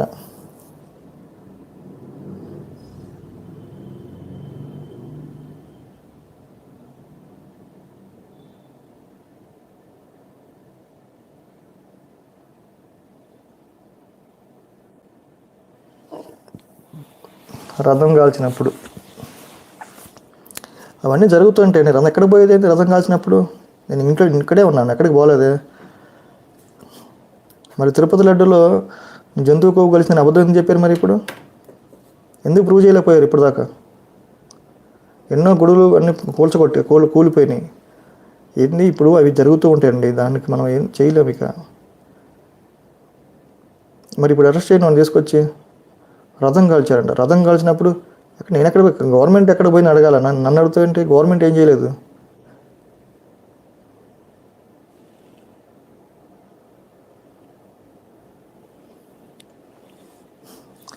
ఈడెవడో కేఎస్ అంట చెలరేగుతున్నాడు. పెట్రోల్ ప్రైస్ డబుల్ అవ్వాలి కదా, డబుల్ అవ్వదంటే నేను చెప్పేది నీకు అర్థం కావట్లేదు. పాయింట్ టు పాయింట్ అర్థం కావట్లేదు. ఇప్పుడు మోడీ ఏం చెప్పొచ్చాడు? 70 సంవత్సరాలలో కాంగ్రెస్ పార్టీ ఇండియాని సర్వనాశనం చేసింది, అతలాకుతలం చేసింది, విధ్వంసం చేసింది, అది ఇది అని. నేను కనుక వస్తే ఇక ఏం ఉండవు, పెట్రోల్ ప్రైస్లు తగ్గిస్తాను, అన్ఎంప్లాయ్మెంట్ తగ్గిస్తాను, ఫారిన్ యూస్ పెంచుతాను, ఎక్స్పోర్ట్స్ పెంచుతాను, ఇంపోర్ట్స్ తగ్గిస్తాను, నీరవ్ మోడీ విజయమని తీసుకొస్తాను, స్విస్ బ్యాంకులో ఉన్న డబ్బులు తీసుకొస్తాను. ఏది ఒక్కటన్నా చేశాడా? ఆయన తెలిసిందంటే మతాన్ని అడ్డం పెట్టుకొని రాజకీయాలు చేయటం, అదొక్కటే తెలిసింది మోడీ గారికి. దాన్ని మీరు గొర్రెలలాగా నమ్ముతూ ఉంటారు అంతే.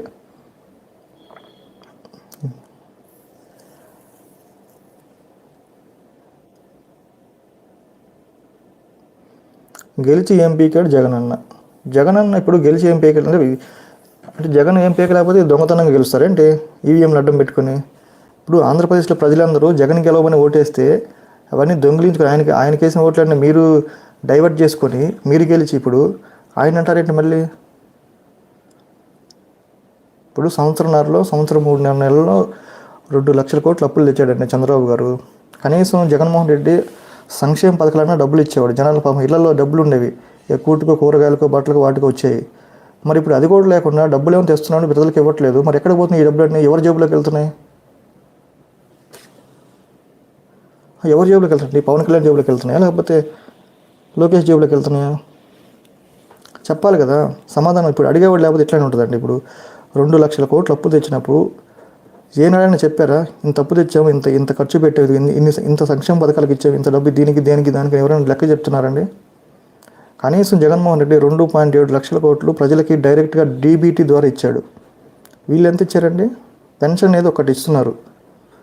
ఫ్రీ బస్ అనేది సంవత్సరంన్నర నుంచి ఊరిచ్చి ఇప్పుడు స్టార్ట్ చేశారు. అది కూడా కొన్ని లిమిటెడ్ సర్వీసుల కంటే చెప్తున్నారు.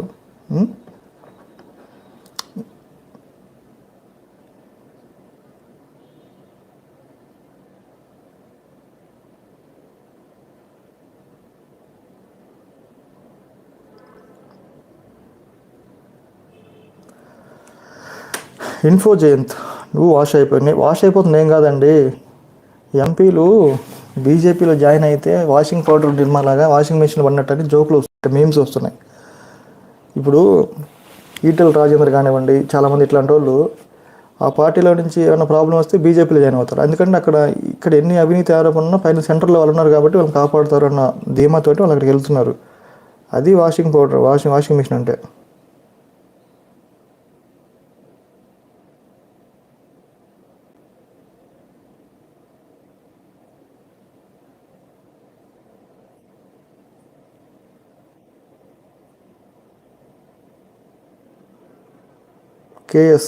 కేఎస్ గారు,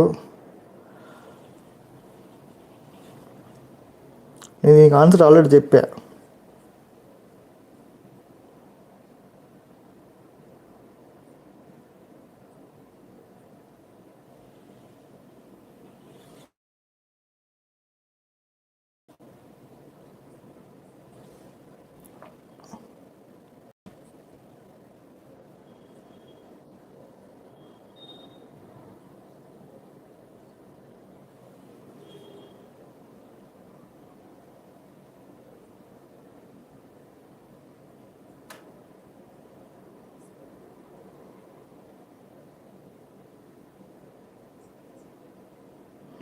వైఎస్ఆర్కి సపోర్ట్ చేస్తేనే తెలుస్తుంది అని. మరి నువ్వు బీజేపీకి సపోర్ట్ చేస్తేనే తెలుస్తుంది మాకు కూడా నువ్వు ఏ విధంగా వాట్సాప్ యూనివర్సిటీలో బ్రెయిన్ వాష్ చేయబడ్డావని.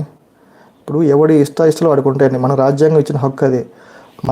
మనకి ఇష్టమైన మతాన్ని మనం తీసుకోవచ్చు, మనకి ఇష్టమైన వ్యక్తిని మనం ఇష్టపడవచ్చు, మనకి ఇష్టమైన వ్యక్తికి మనం ఓటేయచ్చు. అది మన ప్రాథమిక హక్కునే నువ్వు తప్పు పడుతున్నావంటే నీ అంత చీఫ్ ఫెలో ఇంకెవడు నాకు తెలిసి. ఇండియాలో మనకిష్టమైన వ్యక్తికి మనం ఓటేయచ్చు, మనకిష్టమైన వ్యక్తి మనం అభిమానించవచ్చు. నువ్వు చిరంజీవి ఫ్యాన్, నేను మహేష్ బాబు, నేను బాలకృష్ణ ఫ్యాన్, అట్లా ఉంటాయి.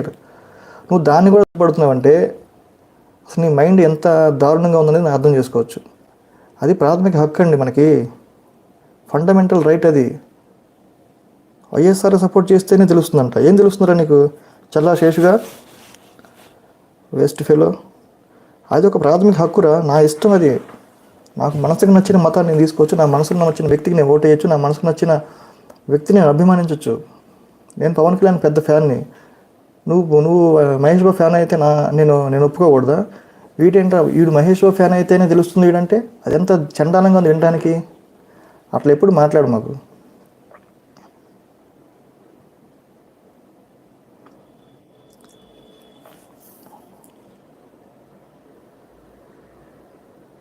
జై శ్రీరామ్ అన్న, నాకు మంటలేదన్న. జై శ్రీరామ్ నేను కూడా అంటా, జై శ్రీరామ్ అని. నేనేది ఏంటంటే, ఒక జై శ్రీరామ్ అనే నినాదం పక్కన పెట్టుకొని మిగతావన్నీ ఇవ్వకుండా మనల్ని మోసం చేస్తున్నాడు మోడీ. అది నేను చెప్తున్నది. అర్థమవుతున్నాం నేను చెప్పేది? జై శ్రీరామ్ అనే పదాన్ని పక్కన పెట్టుకొని ఇంకా మిగతా ఏమి ఇవ్వడం. మనకి అన్ఎంప్లాయ్మెంట్ ఎందుకని ఉద్యోగాలు సరిగ్గా రావట్లేదు ఇండియాలో ఎంతమంది గ్రాడ్యుయేట్స్ ఉన్నారండి ఖాళీగా? వాళ్ళందరికీ ఉద్యోగాలు కల్పించాల్సింది ఎవరు? గవర్నమెంట్ కదండి. ఎందుకు కల్పించలేకపోతున్నారు? కొన్ని లక్షల మంది బీటెక్ డిగ్రీలు చేసి బయటకు వస్తుంటే వాళ్ళు జాబులు లేవు. కంపెనీలు తీసుకొచ్చి జాబులు క్రియేట్ చేసింది పోయి మతం అనే ఒక పదాన్ని ఉపయోగించి ఈ మనిషి అందరినీ డైవర్ట్ చేస్తున్నాడండి. నీ క్వశ్చన్ తెలుసా? ఎలక్షన్ క్యాంపెయినింగ్ అప్పుడు కూడా నరేంద్ర మోడీ రాముడి ఫోటో పెట్టుకున్నాడండి. అది ఎలక్షన్ కమిషన్కి తెలిసి కూడా ఏం చేయకుండా ఊరికే ఉంది. అలా చేసి యాక్చువల్ జైల్లో పెడతారు మామూలుగా యాజ్ పర్ రూల్ అయితే, కానీ ఏం చేయలేదు. 2019లో మిడ్ నైట్ ఎలా జరిగాయి ఎలక్షన్? ఆన్సర్ మీ ఫస్ట్. నీ దగ్గర ప్రూఫ్ ఉంటే కోర్టులో వేసుకో. మరి ఆనాడు చంద్రబాబు నిద్రపోయాడా చెప్పు? ఇప్పుడు అందరూ చాలామంది కోర్టులో వేశారు కదా వైఎస్ఆర్సీపీ వాళ్ళు, మరి మీరు ఎందుకు వేయలేదు? అంటే జరగలేదు కాబట్టి వేయలేదు అనమాట అది. కానీ నీ దగ్గర ప్రూఫ్ ఉంటే కోర్టులో వేసుకో. బీజేపీ అభివృద్ధి చేయకపోతే ఎందుకు ఓటు వేస్తున్నారు? భలే క్వశ్చన్ అడిగి తిప్పన చెప్పి ఎవడు ఓటు వేస్తున్నాడు? అసలు ఎవడు ఓటు వేస్తున్నాడండి? మేము ఒకళ్ళ ఓటు వేస్తున్న వాడు మా ఓటు లాక్కుని దొంగతనం చేస్తున్నాడు కదా, అది కదా చెప్పేది. ఇప్పుడు మేము రాహుల్ గాంధీ గెలవాలని ఓటేస్తే బీజేపీ వాళ్ళు గెలిచారు. ఎట్లా గెలిచారంటే ఈవీఎం స్కామ్. అదే మరి మాట్లాడేది ఇప్పుడు దాకా. మీరు మళ్ళీ దాన్నే క్వశ్చన్ వేస్తున్నారు.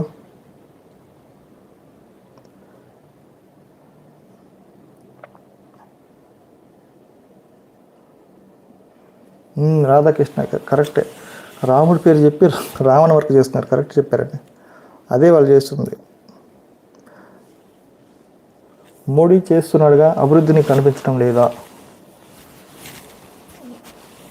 ఇప్పుడు నేను అడిగిన క్వశ్చన్ సమాధానం చెప్పండి సార్. అసలు మోడీ ఇచ్చిన అత్యంత భయంకరమైన స్టేట్మెంట్ ఏంటంటే, స్విస్ బ్యాంకులో నల్లధనం తీసుకొచ్చి ఒక్కొక్కటి అకౌంట్లో 15 లక్షలు జమ చేస్తాను అన్నాడు. ఫస్ట్ దానికి ఆన్సర్ చెప్పినాక మిగతా ఏ క్వశ్చన్ అయినా మీరు వేయండి సార్, లేదంటే ఇక్కడి నుంచి వెళ్ళిపోండి. శాలరీస్ పెరగలేదంటే అది ఇన్ఫ్లేషన్ అండి. ఇన్ఫ్లేషన్ ప్రకారం పెరుగుతూ ఉంటాయి. కూరగాయల రేట్లు పెరగలేదా? ఆయిల్ రేట్లు పెరగలేదా? చికెన్ రేట్లు పెరగలేదా? మటన్ రేట్లు పెరగలేదా? అడిగింది కదా. మరి శాలరీ పెరిగిన ఉపయోగం ఏంది? ఇప్పుడు శాలరీ పెరిగిన ఉపయోగం ఏంది? అదే డబ్బులు ఇప్పుడు ఫర్ ఎగ్జాంపుల్ నా శాలరీ 10,000 అనుకున్నామండి 2014లో. 2014లో 10,000తో హాయిగా బతికేవాళ్ళం. ఎందుకంటే బియ్యం కానివ్వండి, ఆయిల్ కానీ తక్కువ ఉండేది. ఇప్పుడు 20,000 అనుకున్నాం ఫర్ ఎగ్జాంపుల్ చెప్తున్నా. ఇప్పుడు 20,000 పెట్టినా సరే దానికి తగ్గట్టు రేట్లు పెరిగినాయి కదా. బియ్యం వాల్యూ ఎంత అయింది? ఆయిల్ ఎంత పెరిగింది? పెట్రోల్ ఎంత పెరిగింది? సరిపోయింది కదా. ఏం మిగిలేదు ఏం లేదు కదండి. అది నేను చెప్తున్నది.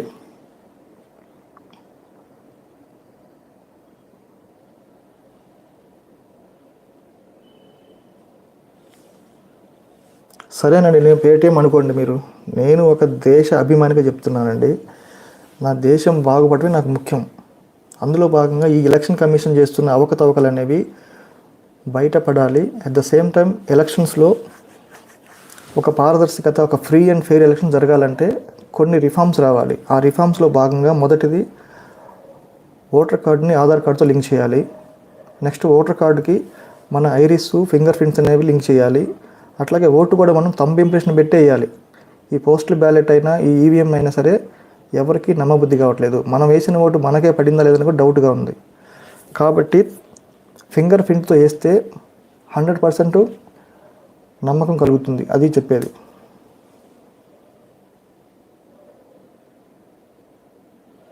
రేట్స్ కాన్స్టెంట్గా ఇంక్రీజ్ అవుతాయి రిగార్డ్లెస్ ఆఫ్ ది గవర్నమెంట్. మరి శాలరీస్ కూడా అంతే కదా. నిజమే, శాలరీస్ కూడా అట్లా ఇంక్రీజ్ అవుతాయి కదా. రేట్స్ పెరిగినప్పుడు ఈ డిమాండ్ అండ్ సప్లై థియరీ కదా, అట్లానే పెరుగుతాయి. మరి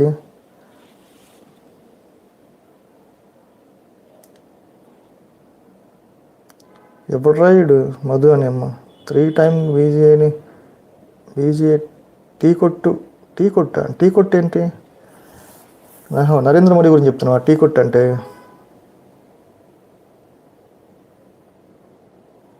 ఉచిత పథకాలు మానేస్తే తప్ప ఈ రాష్ట్రం కాదు, దేశం కూడా బాగుపడదు. కొన్ని ఇవ్వాలండి, బేసిక్ ఫెసిలిటీస్ కొన్ని పెన్షన్ లాంటివి ఉండాలి. మిగతావి తీసేసినా పర్వాలేదు. ఈ మహిళలకి ఫ్రీ బస్సు అవన్నీ ఎందుకండి నాకు అర్థం కాదు. ఎవరినో ఇప్పుడు పులిని చూసి నక్క వాత వెతుకున్నట్టు తెలంగాణలో కర్ణాటక ఇస్తుందని చెప్పి మన చంద్రబాబు వచ్చి చెప్పాడు ఫ్రీ బస్ అని. చంద్రబాబు, పవన్ కళ్యాణ్ అంతా కలిసి చెప్పారు. అది అవసరం లేదు యాక్చువల్గా. అలాంటివి తీసేయాలి. పెన్షన్ అనేది ఓల్డ్ ఏజ్ పెన్షన్స్, డబ్బులు లేని వాళ్ళు, ముసలోళ్ళు పేరెంట్స్ని పట్టించుకోవడం చాలామంది ఉన్నారు. వాళ్ళకి కావాలి కాబట్టి ఇవ్వచ్చు. ఇలాంటి ఫ్రీ బస్సులు 1,500 మహిళలకి ఇవన్నీ తీసేయాలి.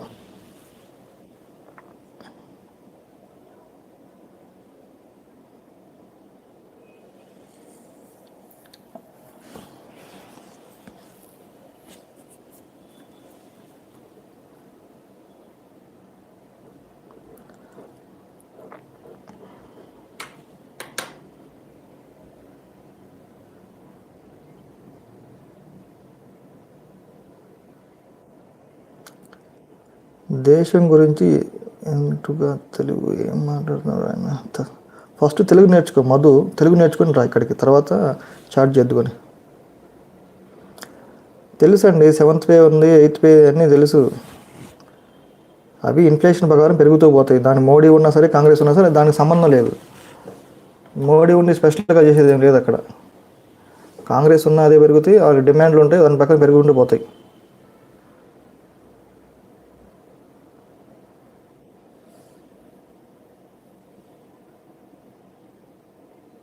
సురేష్ రెడ్డి, వైఎస్ఆర్సీపీలో ఆయిల్, ఈ ఆయిల్ అనేది ఓన్లీ ఏపీలో కదండి, ఇండియా వైడ్ సేమ్ ఉంది అక్కడ. అర్థమవుతుందా? మరి మోడీ గురించి మాట్లాడు, మరి మోడీ గురించి చెప్పు ఫస్ట్. అది మనం ఇంపోర్ట్ చేసుకుంటాం ఆయిల్ని, రష్యా నుంచో కొన్ని కంట్రీస్ నుంచి, ఇండోనేషియా ఇట్లాంటి కంట్రీస్ ఇంపోర్ట్ చేసుకుంటాం. ఇంపోర్ట్ చేసుకుంటాం కాబట్టి అవి పెరిగినాయి అప్పుడు కరోనా టైంలో. తర్వాత తగ్గినాయి. అప్పుడు కాదు, అప్పుడే తగ్గినాయి కదా, జగన్ ఉన్నప్పుడే తగ్గినాయి. ఇప్పుడే తగ్గల, 2023, 2024 కూడా తగ్గినాయి. ఇప్పుడు తగ్గినట్టు చెప్పు మాకు నువ్వు.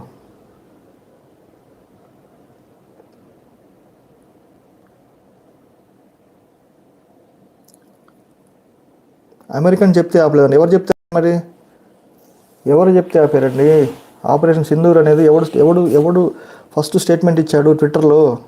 ట్రంపే కదా ఇచ్చింది. ఇండియా కంటే ట్రంప్, నేను ఇద్దరి మధ్య సీజ్ ఫైర్కి అగ్రిమెంట్ చేశారు, కొన్ని గంటల్లో వాళ్ళు రిలీజ్ చేస్తారని చెప్పింది ఎవరు? మోడీ చెప్పాడా, ట్రంప్ చెప్పాడా?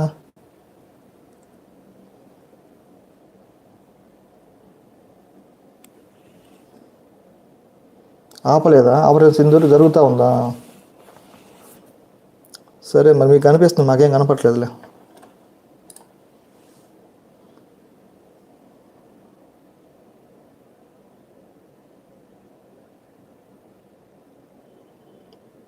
సీజ్ ఫైర్ తెలిస్తే మాట్లాడి, తెలియకపోతే గమ్మునుండు నువ్వు. సీజ్ ఫైర్ అంటే యుద్ధం ఆగింది అక్కడ. మళ్ళీ తర్వాత ఎప్పుడు చేస్తావేంటి? సపరేట్గా మళ్ళీ ఏమైనా టైం ముహూర్తం చూసుకొని చేస్తావేంటి? దానికి ఏమన్నా ఆల్రెడీ ఆ యుద్ధం ఆగిందని అందరూ తెలుసు కదా. జరగలేదంటే మళ్ళీ జరుగుద్దంటే ఎప్పుడు జరుగుద్ది మరి? మళ్ళీ వాడు ఇంకొక 10 మందిని చంపితే అప్పుడు చేస్తావేంటి? అవకాశం దొరికినప్పుడు లేపి పడేయాలా.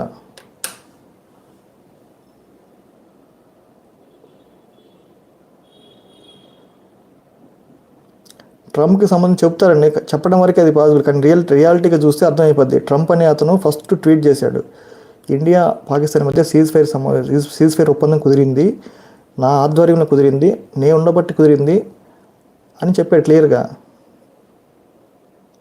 మరి దాన్ని ఎందుకు ఖండించలేదు మోడీ ఇంతవరకు? మరి ట్రంప్ చెప్పింది తప్పు అని ఎందుకు ఇంతవరకు మాట్లాడలేదు మరి?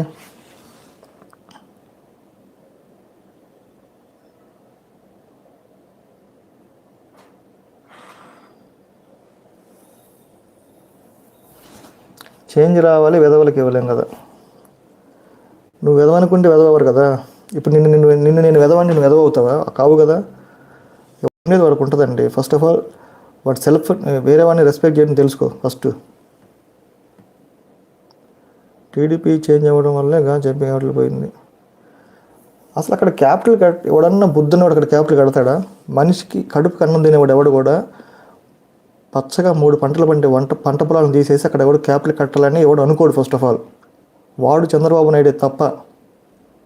చూసారా వానలు వస్తే ఎంత లావని మునిగిపోయాయండి. అక్కడ మంచి పొలాలు పండుకుంటూ వరి పంటలు పండాయి మంచిగా. ఇప్పుడు ఎవరు పండిస్తారు అక్కడ పంటలు? 50,000 ఎకరాలు పోయినాయి. ఇప్పుడు మళ్ళీ 40,000 ఎకరాలు కావాలంట. కాంగ్రెస్ హయాంలో దేశం ఎంత డెవలప్ అయింది, ఇన్సైడ్ ఇండియా ఏందో చెబుతున్నాడు పిచ్చాడు.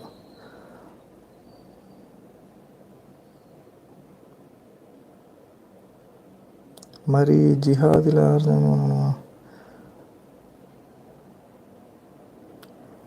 జై శ్రీరామ్తో నీకేం బాధ? నాకేం బాధ లేదు. నేను జై శ్రీరామ్ అంట. మా ఊర్లో మా గుడికి వెళ్తాం. మీలా గొర్రెలాగా వాడు ఎప్పుడు జై శ్రీరామ్ అంటే మొత్తం మర్చిపోయి, ఇండియాలో జరుగుతున్న అరాచకాన్ని మర్చిపోయి జై శ్రీరామ్ అని జై కొట్టడం కాదు. సైంటిఫిక్ టెంపర్తో ఆలోచించాలి. మన కాన్స్టిట్యూషన్లోనే ఉంది, ఒక మనిషి ఎప్పుడు సైంటిఫిక్ టెంపర్తో ఆలోచిస్తూ ఉండాలి. ఎవడో చెప్పింది గుడ్డిగా నమ్మి ఫాలో అవటం కాదు. వక్ఫ్ బోర్డు గురించి నేను ఎందుకు మాట్లాడతాను నాకు అర్థం కాదు. నేను పెట్టింది ఏంటంటే మెయిన్ ఎలక్షన్ కమిషన్లో రిఫార్మ్స్ రావాలి. ఎలాంటి రిఫార్మ్స్ కావాలి? ఈ ఎలక్షన్ ఫామ్, ఈ ఓటర్ లిస్టులో డబుల్ ఓటింగ్లు, డూప్లికేట్ ఓటింగ్లు, హౌస్ నెంబర్ జీరోలు, ఫాదర్ నేమ్ ABCDFGలు, ఒక్కోడికి 10 నుంచి 20 ఓట్లు ఉంటున్నాయి చాలా ఇండియా మొత్తం మీద. అవన్నీ పోవాలి అంటే ఎలాంటి రిఫార్మ్స్ రావాలి? 1999లో ఒక TN శేషన్ గారి లాగా ఒక దమ్మున్న ధైర్యం ఉన్నటువంటి IAS ఆఫీసర్ ఎలక్షన్ కమిషన్ అయితే జరుగుతుంది. ఇలాంటి జ్ఞానేష్ కుమార్ లాంటి వాళ్ళు బీజేపీకి, RSSకి సపోర్ట్ చేసుకుంటూ ఉండేవాళ్ళు కనుక ఈ ఎలక్షన్ కమిషనర్లు అయితే ఇండియా అనేది ఎట్లనే సంకనాగిపోతూ ఉంటుంది. ఇండియాలో ఎలక్షన్స్ అనేవి ఫ్రీగా జరగవు. వాళ్ళు ఎవరు అనుకుంటే వాళ్ళనే ప్రధానమంత్రి చేస్తారు, వాళ్ళు ఎవరు అనుకుంటే వాళ్ళనే సీఎం చేస్తారు తప్పితే జనాలు ఒకరిని గెలవమని ఓటేస్తే ఇంకోటి గెలుస్తూ ఉంటాడు. ఇవన్నీ పోవాలి అంటే ఒక దమ్ము ధైర్యం ఉన్న IAS ఆఫీసర్ లాంటి వాళ్ళు, TN శేషన్ లాంటి వాళ్ళు రావాలి, రిఫార్మ్స్ తీసుకురావాలి. ఆ రిఫార్మ్స్లో భాగంగా నేను కొన్ని చెప్పా. ఏంటి? ఓటర్ కార్డుకి ఆధార్ కార్డు లింక్ చేయాలి, ఐరిస్ బయోమెట్రిక్ కూడా ఓటర్ కార్డు లింక్ చేయాలి, ఓన్లీ బయోమెట్రిక్తోనే ఓటింగ్ జరగాలి, ఇలాంటివన్నీ కొన్ని ఉంటాయి. ఇంకా వాళ్ళు ఆలోచించి ఇంకా మంచి స్టెప్స్ తీసుకొని ఫ్రీ అండ్ ఫెయిర్ ఎలక్షన్ జరగాలి. అది చెప్తుంది. ఇప్పుడు ఈ వక్ఫ్ బోర్డ్ అంటావు బయట ఇక్కడికి వచ్చి బ్లర్రీ లైఫ్. అసలు జగన్ వల్లనే రాష్ట్రం విడిపోయింది. విడిపోతే ఏమైందండి? ఇప్పుడు వాళ్ళ రాష్ట్రం వాళ్ళకి ఇచ్చారు తెలంగాణ. వాళ్ళు ఎప్పటి నుంచో పోరాటం చేస్తున్నారు కదా, 1963 నుంచో ఎప్పటి నుంచో మరి చేస్తున్నారు కదా. మరి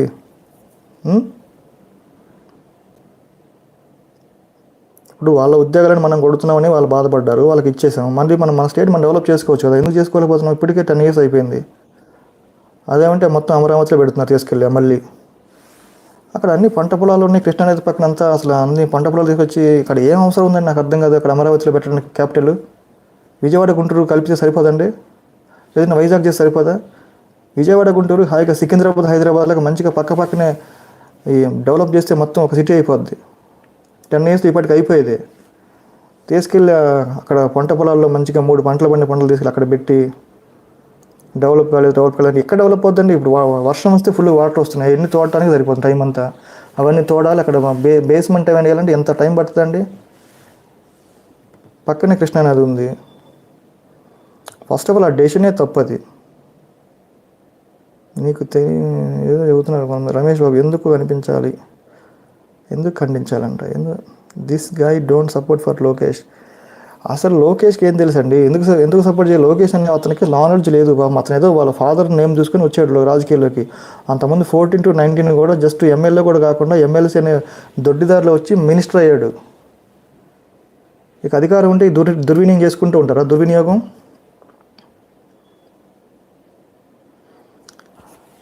ఇది నా ఛానల్గా నేను చెప్పేది ఏంటంటే, ప్రజలు ఎవరిని ప్రైమ్ మినిస్టర్ కావాలని అనుకుంటే వాళ్ళే ప్రైమ్ మినిస్టర్ కావాలి. సీతామహాలక్ష్మి. నేను అలా అనుకోవట్లా, రాహులే PM కావాలని అనలేదండి.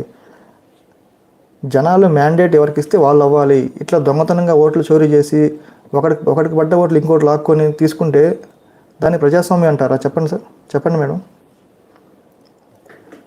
అలా జరగాలి అంటే ఎలక్షన్ కమిషన్ని రిఫార్మ్స్ తీసుకురావాలి.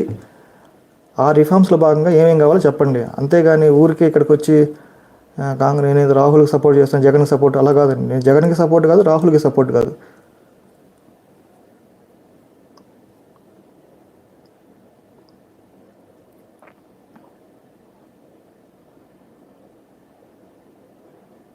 వైఎస్ఆర్సీపీలో కందిపప్పు 220, ఇప్పుడు 110 అంట.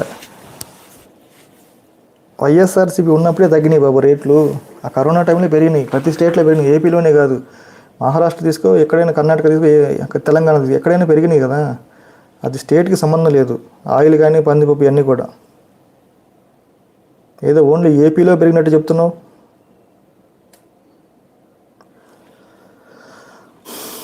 లేదు గురు, నువ్వు చైనా కానీ పాకిస్తాన్, నేను ఎందుకు వెళ్తాను స్వామి? పాకిస్తాన్, చైనా నాకేం సంబంధం? నాకేం అవసరం? నా ఇండియాలో ఎలక్షన్స్ ఫ్రీగా జరగాలి అని నేను కోరుకుంటున్నాను. దానికోసం ప్రాణాలు ఇవ్వడానికి సిద్ధం. మీరు వచ్చి ఇష్టం వచ్చినట్టు చేస్తూ ఉంటే చూస్తూ ఊరుకుంటారేంటి? ఇక్కడ ఈ ఎలక్షన్ కమిషన్ లాంటి ఇతను లాంటి వాళ్ళు వచ్చి ఊరికే అతను ఏమన్నా అసలు ఫేస్ చూసావా? చూడు ఎంత చిరాగ్గా పెట్టి చూసావా? ఒక ఇండియాలో జర్నలిస్ట్ అందరూ వచ్చి మాట్లాడుతుంటే ఫేస్ ఎంత మంచిగా నవ్వుతూ పెట్టాలండి. చీఫ్ ఎలక్షన్ కమిషనర్ అయ్యి ఉండి ఆ ఫేస్ చూసారా? వాడు సొమ్మేది మనం తింటున్నట్టు, క్వశ్చన్స్ అడగరాని అడిగినట్టు చెబుతున్నాడు. అసలు ఇష్టం లేనప్పుడు ఎందుకు పెట్టాలి ప్రెస్ మీటు? అడిగిన క్వశ్చన్ ఒకటి ఇంకో దానికి సమాధానం చెప్తాడు. 5 క్వశ్చన్లు ఒకేసారి అడగాలంట. అడిగిన దానికి సమాధానం చెప్పడు, 2-3 చెప్తాడు, మిగతా వదిలేస్తాడు. చెప్పాల్సిన వాడికి చెప్పడు. ఎక్కడి నుంచి తీసుకొస్తారో ఇలాంటి వాళ్ళందరినీ. మానవ హక్కులకి ఏమైంది? మానవ హక్కులు అదేనండి. ఇప్పుడు నేను ఓటు వేసాను, నేను వేసిన ఓటు నేను అనుకున్న వాడికి పడలేదని నాకు డౌట్గా ఉంది. దానికి ఎక్కడ మరి సొల్యూషన్ ఏది చెప్పు దానికి? ఆ డౌట్ని తీర్చాల్సింది ఎవరు? Election commission of India. CC footage ఇవ్వండి, ఏం చెప్తున్నారు వాళ్ళు? మేము ఇవ్వమని చెప్తున్నారు. అఫిడవిట్ ఇవ్వమన్నారండి. అఫిడవిట్ ఎందుకు ఇవ్వమన్నారంటే మన రాహుల్ గాంధీని లీగల్గా ఇరికించడానికి ఇవ్వమన్నారండి అక్కడ. మరి అట్లాగే అనురాగ్ ఠాగూర్ అని ఒక అతను ఇట్లానే రాహుల్ గాంధీ లాగే వ్యాఖ్యలు చేశారు. అతను ఎందుకు అడగట్లేదు అఫిడవిట్? ఇంత పక్షపాతంగా ఉంటారా? ఐఏఎస్ చదువుకొని ఇప్పుడు 2 పార్టీల వాళ్ళు సేమ్ అలిగేషన్ చేసినప్పుడు ఒకటికేమో అఫిడవిట్ అడుగుతుంది, ఇంకోటికేమో అడగట్లేదు. ఎందుకు అడగట్లేదు?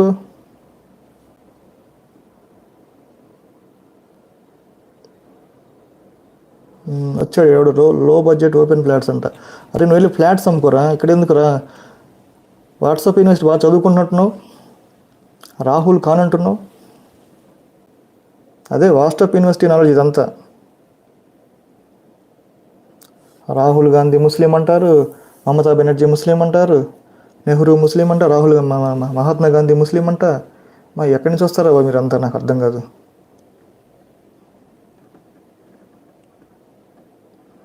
రాహుల్ గాంధీ ఆల్రెడీ ప్రూవ్ చేశాడు, తిప్పడం చందు. రాహుల్ గాంధీ లైవ్లో ప్రూవ్ చేశాడు. ఇప్పుడు నిరూపించుకోవాల్సింది ఎలక్షన్ కమిషన్. వాళ్ళు డేటాను వెరిఫై చేసుకొని ఒక కమిటీ వేసి వెరిఫై చేసుకొని మేము కూడా వెరిఫై చేసుకున్నాం, మా దగ్గర ఇలాంటి డేటా ఏం లేదు, అంతా బాగుంది, రాహుల్ గాంధీ చేసిన తప్పని చెప్పాలి. డైరెక్ట్గా వచ్చేసి ఏం కమిటీ వేయకుండా ఒక రాజకీయ నాయకుడిలాగా మాట్లాడి చూసావు ఆయన ఫేస్ ఎలా ఉందో? పక్కా రాజకీయ నాయకుడిలా ఉందా లేదా మీ అందరికి చెప్పండి సార్. చూస్తున్నారు ఆయన ఫేసు? అసలు ఈయన ఒక ఎలక్షన్ కమిషన్ లాగా అనిపిస్తుంది. ఎక్కడ 1% అనేది అనిపిస్తున్నాడు మీకు? ఒక బీజేపీ కార్యకర్తలాగా, ఒక ఆర్ఎస్ఎస్ ఏజెంట్ లాగా అనిపిస్తున్నాడు తప్పితే ఇంకేదైనా ఉందా? ఒక ఇండియాని అడ్రస్ చేసేటప్పుడు హ్యాపీగా నవ్వుతూ మంచి చెప్పాల్సింది పోయి, ఏ క్వశ్చన్ అడిగినా నేను చెప్పను, మీకు సంబంధం లేదు, అదే నేను చెప్పకూడదు, అది ఇవ్వకూడదు, సీసీ ఫుటేజ్ ఇవ్వకూడదు. ఏం స్వామి నాకు అర్థం కాదు. మెషిన్ రీడబుల్ ఫార్మాట్ ఇవ్వమంటే ఇవ్వకూడదు, సుప్రీంకోర్టు చెప్పింది ఇవ్వకూడదని. మరి సుప్రీంకోర్టు చెప్పిందా సీసీ ఫుటేజ్ ఇవ్వకూడదని? మరి లోకేష్ బాబుకి ఎవరు ఇచ్చారు? మరి లోకేష్కి ఎవరు ఇచ్చారు? ఇప్పుడు లోకేష్కి ఒక వీడియో బయటకు వచ్చింది, వెబ్కాస్టింగ్ వీడియో. అది ఎవరు ఇచ్చారు? మరి మీరు ఇవ్వలేదా?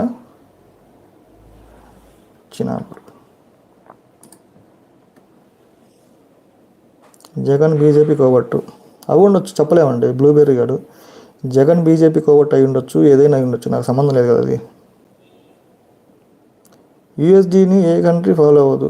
నేను కంట్రీని ఫాలో అవుతుంది అని చెప్పలేదండి. కంపేర్ చేసేటప్పుడు యూఎస్డీతో కంపేర్ చేసుకుంటారు, స్టాండర్డ్ అదే అని చెప్తున్నా అంతే. అఫిడవిట్ ఇవ్వు అన్న నువ్వు. అనురాగ్ ఠాగూర్ ఇవ్వమను, మహేష్ తవ్వా. అనురాగ్ ఠాగూర్ కూడా బీజేపీ ఎంపీ అయి ఉండి, ఒక మినిస్టర్ అయిన, సెంట్రల్ మినిస్టర్ అయి ఉండి సేమ్ ఇదే విధంగా అలిగేషన్ చేశారు. రాజీవ్ గాంధీ గెలిచిన ఊర్లోను, లేదంటే రాయ్బరేలీ కానీ, ఇట్లా వయనాడు కానీ, ప్రియాంక గాంధీ గెలిచిన ఊర్లో కూడా ఇట్లానే 2 లక్షల ఓట్లు తేడా జరిగింది అని చెప్పాడండి. మరి అతను అఫిడవిట్ ఇవ్వమని చెప్పారు, అడగరా? వాళ్ళకొక రూల్, వీళ్ళకొక రూలా? ఏదైనా రూల్ పెడితే అందరికి ఒకే రూల్ ఉండాలి కదండి. కూటమిని చెప్పుతో కొడతా జనాలు, జస్ట్ వెయిట్. కరెక్టే. పుష్పరాజ్ ఆల్రెడీ కొట్టారు వాళ్ళని, చెప్పుతో కొట్టినా సరే వాళ్ళు మళ్ళీ మోడీ దగ్గరికి వెళ్ళి కాళ్ళు పట్టుకొని ఈవీఎంతో గెలిచారండి వాళ్ళు. అది జరిగింది అక్కడ. లేకపోతే పవన్ కళ్యాణ్కి 21 ఏంటంటే మరి చిన్నపిల్లలు నవ్వుతారండి ఆ మాట వింటే. తన సీటు ఇంతవరకు గెలవని వాడు వచ్చి డైరెక్ట్గా 21/21 3/3 అంటే 100% స్ట్రైక్ రేట్ అంట. ఇది గొప్ప చెప్పుకున్నారు మళ్ళీ. నువ్వు గొర్రెలే, నువ్వు ఫ్లాట్లు అమ్ముకోరే, నువ్వు ఫ్లాట్లు అమ్ముకో. లో budget open plots and form lands అంట ఇన్ హైదరాబాద్. ఎక్కడ చెప్పరా ఫ్లాట్ ఉంటే కొంటాం నేను కూడా వచ్చి. ఫ్లాట్లు అమ్ముకోరా నువ్వు వెళ్ళి, ఫ్లాట్లు అమ్ముకునేవాడు.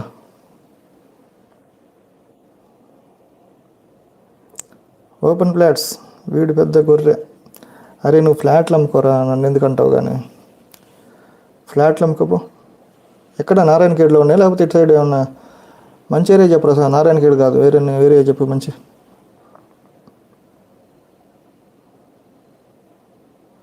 కూటమి కుక్కల్ని ఎక్స్ప్లెనేషన్ వేస్ట్ బ్రో, ఓట్ చోరీ దొంగలు, thanks to Rahul Gandhi for అదే పుష్పరాజ్ సరిగ్గా మాట్లాడుతున్నావు అండి, పుష్పలాగా మాట్లాడుతున్నావు. సోదరా నువ్వు బాగా బ్రెయిన్ వాష్ కాబడ్డావు, నువ్వు చాలా స్ట్రెస్లో ఉన్నావు. సురేష్ రెడ్డి నేనేం స్ట్రెస్లో లేనండి, ఇండియాలో ఇలా జరుగుతున్నందుకు బాధపడుతున్నా, అంత ఏం లేదు. ఇలాంటి ఎలక్షన్ కమిషన్లు వచ్చి రూలింగ్ పార్టీకి సపోర్ట్ చేసుకుంటూ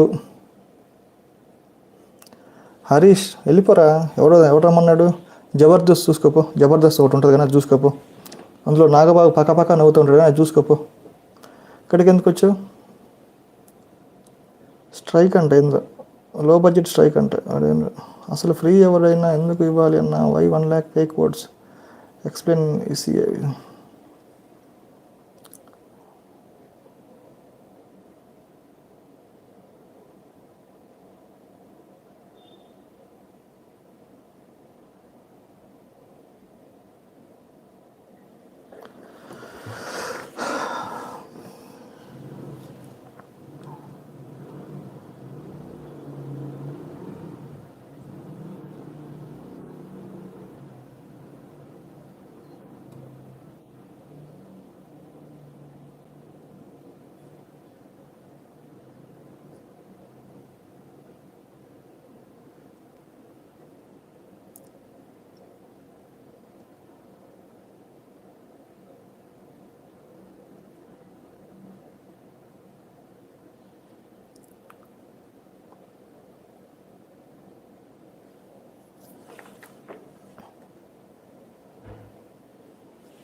ఓల్డ్ పీపుల్కి ఫింగర్ ప్రింట్ పడకపోతే ఐరిస్ చేయొచ్చండి, ఏం కాదు. ఐరిస్ అనేది ఉంటుంది, ఫేస్ రికగ్నిషన్ అనేది టెక్నాలజీ పెరిగింది, ఇప్పుడు చాలా టెక్నాలజీ వచ్చింది, క్వాంటమ్ టెక్నాలజీ. మన చంద్రబాబు గారికి తెలుసు కదా, అన్నీ తెలుసు కదా. ఆయనే సైబర్ సవర్స్ కట్టాడు, ఆయనే హైటెక్ సిటీ కట్టాడు, ఆయనే ఫోన్ కనుక, ఆయనే ల్యాప్టాప్ కనుక అన్నీ కనుక్కున్నాడు కదా, మరి ఆయనకి తెలియదా? ఆయన ఎందుకు చెప్పట్లే ఎలక్షన్ కమిషన్కి?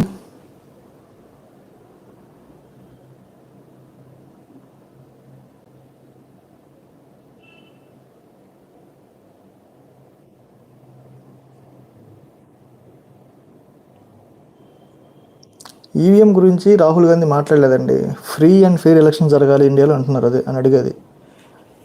ఓట్లు దొంగతనం చేయకుండా ఎవరు గెలవాలని వేస్తే వాళ్ళే గెలిస్తే బాగుంటుందని అంటున్నాడు, అంతే.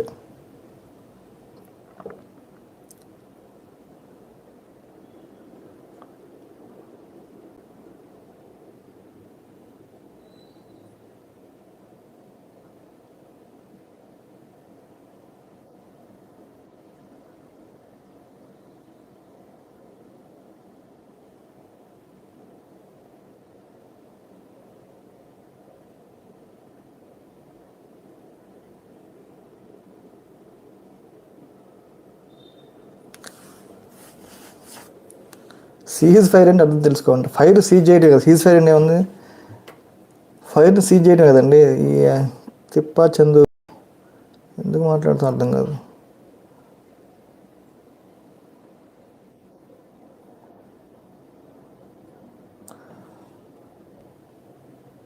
నువ్వు ప్రతి వాడికి వాడు వీడు అంటున్నావు, ముందు నువ్వు తెలుసుకో.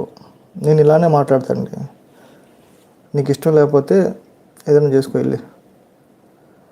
ఇప్పుడు ఓటు మేము ఒకళ్ళని గెలమని ఒకడు ఓటు వేస్తే దొంగతనం చేసిన వాడిని తిట్టకుండా ఊరికే పొగడాలి. ఇంటి దొంగతనం చేసిన వాడిని, ఓటు చోటు చేసిన వాడిని పొగుడుతారా?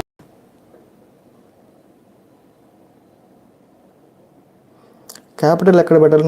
నా దృష్టిలో క్యాపిటల్ విజయవాడ గుంటూరు కలిపి కంబైన్డ్గా పెట్టాలండి. సికింద్రాబాద్ హైదరాబాద్ లాగా డెవలప్ అయిపోతాయి ఒక 10 yearsలో. ఈ పాటికి అయిపోవాల్సింది. అనవసరంగా మా చంద్రబాబు నాయుడు తీసుకెళ్ళి పొలాల్లో పెట్టాడు తీసుకెళ్ళి. ఎవరు లబ్ధి కోసం పెట్టారు అర్థం కాదు ఇంతవరకు. అటుపక్క ప్రజల్ని రైతుల్ని మోసం చేసి, ఇటుపక్క భూములు కొన్న వాళ్ళని మోసం చేసి ఎవరు బాగుపడ్డారు నాకు అర్థం కాక. ఏమన్నా బిల్డింగ్స్ ఉన్నాయి ఇంతవరకు, ఏమన్నా అయినాయా? అదేమంటే అక్కడ అది కడతాం ఇది కడతాం అని చెప్పేసి పేపర్లో బిల్డప్లు ఇవ్వకోవటం.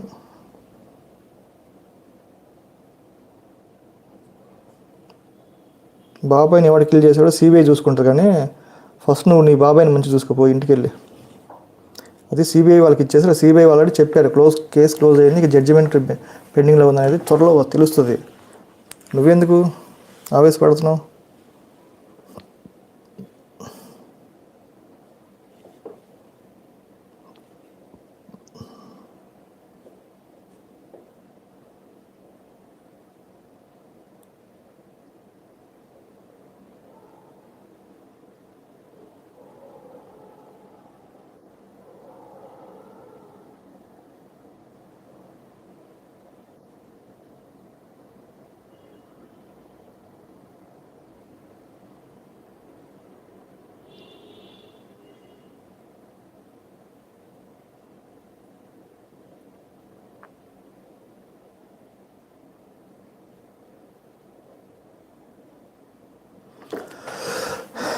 పవన్ రెడ్డి యూట్యూబ్లో స్ట్రైక్ వస్తే నాకు యూట్యూబ్ ఛానల్ పోయినా పర్లేదండి.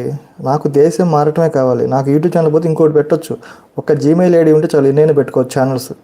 అర్థమవుతుందా? యూట్యూబ్ ఛానల్ పోయినా సరే నాకు ఏం ప్రాబ్లం లేదు. ఇండియా అనేది డెవలప్ అవ్వాలి, ఫ్రీ అండ్ ఫెయిర్గా ఎలక్షన్ జరగాలి.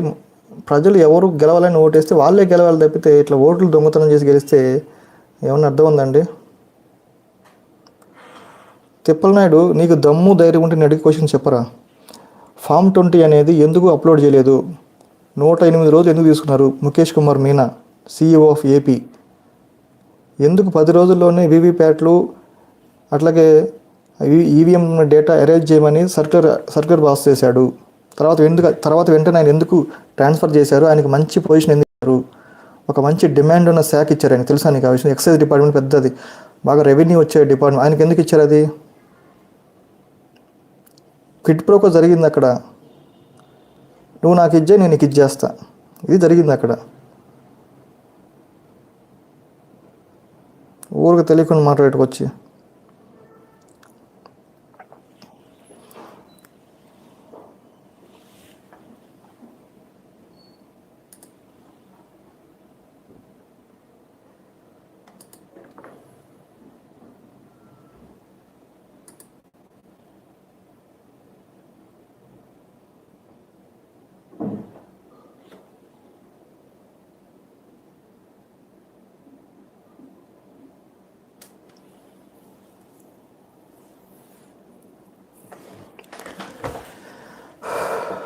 ఎన్సీబీఎన్ నారా చంద్రబాబు నాయుడు గారి పని అయిపోయిందండి. 1999లో అటల్ బిహారీ వాజ్పేయి గారిని ఆయన ప్రైమ్ మినిస్టర్ చేశాడు. చేయటం అంటే ఈయన సపోర్ట్ తోటి అయ్యాడు. అయినప్పుడు ఎట్లా చక్రం తిప్పాడైనప్పుడు స్పీకర్ పదవి మనకే, పెద్ద పెద్ద సెంట్రల్ మినిస్టర్ పదవులు మనకే. ఇప్పుడు ఏమైందండి? ఇది 1-2 పదవులు ఇచ్చేసి అసలు చంద్రబాబు గారు ఏనాడన్నా డిమాండ్ చేస్తున్నాడా ప్రత్యేక హోదా? కానీ ఇప్పుడు ఎంత మంచి పొజిషన్ అండి. ఇప్పుడు నితీష్ కుమార్ కానీ చంద్రబాబు లేకపోతే అసలు సెంట్రల్ ఉందండి? సెంట్రల్లో ఉందా? నితీష్ కుమార్ చంద్రబాబు ఈరోజు కనుక విత్డ్రా చేసి కాంగ్రెస్కి ఇస్తే కాంగ్రెస్ గవర్నమెంట్ ఫామ్ చేస్తుంది. అంత మంచి పొజిషన్లో ఉండి కూడా ఆయన ఏం డిమాండ్ చేయకుండా మోడీ భజన చేసుకుంటూ, మోడీ వచ్చినప్పుడు ఆయన భజన చేసుకుంటూ మోడీ గొప్పోడు అదే అనుకుంటూ తప్పితే, మరి అంతకుముందేమో మోడీ టెర్రరిస్టు, అమ్మని కూడా సరిగ్గా చూసుకోలేదు, ఫ్యామిలీని చూసుకోలేదు అని తిట్టినోడు ఇప్పుడు ఎలా మంచోడు అయ్యండి? అంటే గెలిపించాడు కాబట్టి, ఈవీఎంతో గెలిపించాడు కాబట్టి మోడీని ఒక్క మాట కూడా అనకుండా, ఏం డిమాండ్ చేయకుండా అన్నీ మూసుకొని సైలెంట్గా ఉంటున్నాడు చంద్రబాబు. అర్థమైందండి? లేకపోతే అసలు నిజంగా అతను కనుక సొంత ఓటుతో గెలిచుంటే ఎంత డిమాండ్ పెట్టేవాడండి? అసలు ప్రత్యేక హోదా అసలు 5 నిమిషాలు వచ్చేది బయటికి. కానీ ఏం చేయడు, ఇప్పుడు ఏం చేయలేదు. పవన్ కళ్యాణ్ కూడా అదే పరిస్థితి. పవన్ కళ్యాణ్ అంతకుముందు ఏనాడైనా సరే సనాతన ధర్మం గురించి మాట్లాడా?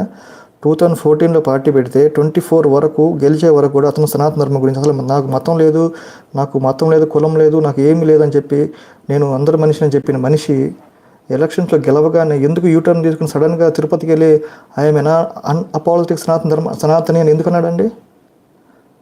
చెప్పండి సార్, ఎవడన్నా చెప్పే దమ్ము ధైర్యం ఉందా ఎవరికన్నా? ఇప్పుడు అతను ఎవరి ఫోటోలు పెట్టుకుని బయటకు వచ్చాడు, పార్టీ పెట్టాడు? ఒక పెరియారు, ఒక భగత్ సింగ్, ఒక చెగువీర, ఇలాంటి వాళ్ళందరినీ ఐడియాలజీని నేను ఫాలో అవుతాను, నాకు వాళ్ళంటే ఇష్టము, నేను అంబేద్కర్ వీళ్ళందరూ నాకు ఇష్టము, వీళ్ళందరినీ ఫాలో చెప్పిన మనిషి ఎలక్షన్స్లో గెలవగానే ఒక్కసారిగా ప్లేట్ మార్చేసి నేను సనాతనవాదిని, సనాతన మా నాన్న శ్రీరామ్ అనకుండా ఉండేవాడు కాదు, అంతకుముందేమో మా నాన్న సిగరెట్ కాల్చుకునేవాడు అని చెప్పినవాడు ఇప్పుడు వచ్చి ఈ విధంగా ప్లేట్ మార్చి చెప్తుంటే జనాలు ఏమన్నా గొర్రెలండి? నాకు అర్థం కాదు.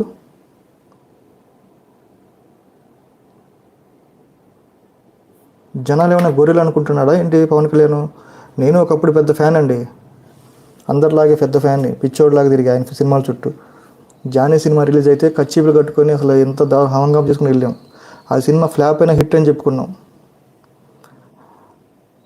ఎలక్షన్ పార్టీ పెట్టాడు, అంతకుముందు కామన్ మ్యాన్ ప్రొటెక్షన్ ఫోర్స్ పెట్టాడులే, మన కోసం వచ్చాడు, అసలు సమాజాన్ని ఉద్ధరిస్తాడు, ఇండియా బాగుపడిపోద్ది, ఆంధ్రప్రదేశ్ ఎక్కడికి వెళ్ళిపోద్ది అనుకుంటే 10 ఇయర్స్లో ఏం చేయలేక ఏ బీజేపీని అతను తిట్టాడు, వాజ్పేయి రెడ్డిని తిట్టాడు, ఆ పార్టీతో మళ్ళీ పొత్తు పెట్టుకొని చంద్రబాబుని అక్కడ కలిపి గవర్నమెంట్ ఫామ్ చేసి అధికారం వచ్చాక ఈ విధంగా మాట్లాడుతుంటే నిజంగా ఒక అభిమానుల గుండె పగిలిపోయిందండి. నిజం చెప్పారంటే మేమంతా చెగువీర, భగత్ సింగ్, పెరియారు వీళ్ళందరినీ మనసులో పెట్టుకొని ఈయన్ని ఆరాధిస్తే ఈ విధంగా మా ఫ్లేట్ మార్చేసి మా అందరిని మోసం చేయడం ఎంతవరకు సమంజసం అండి?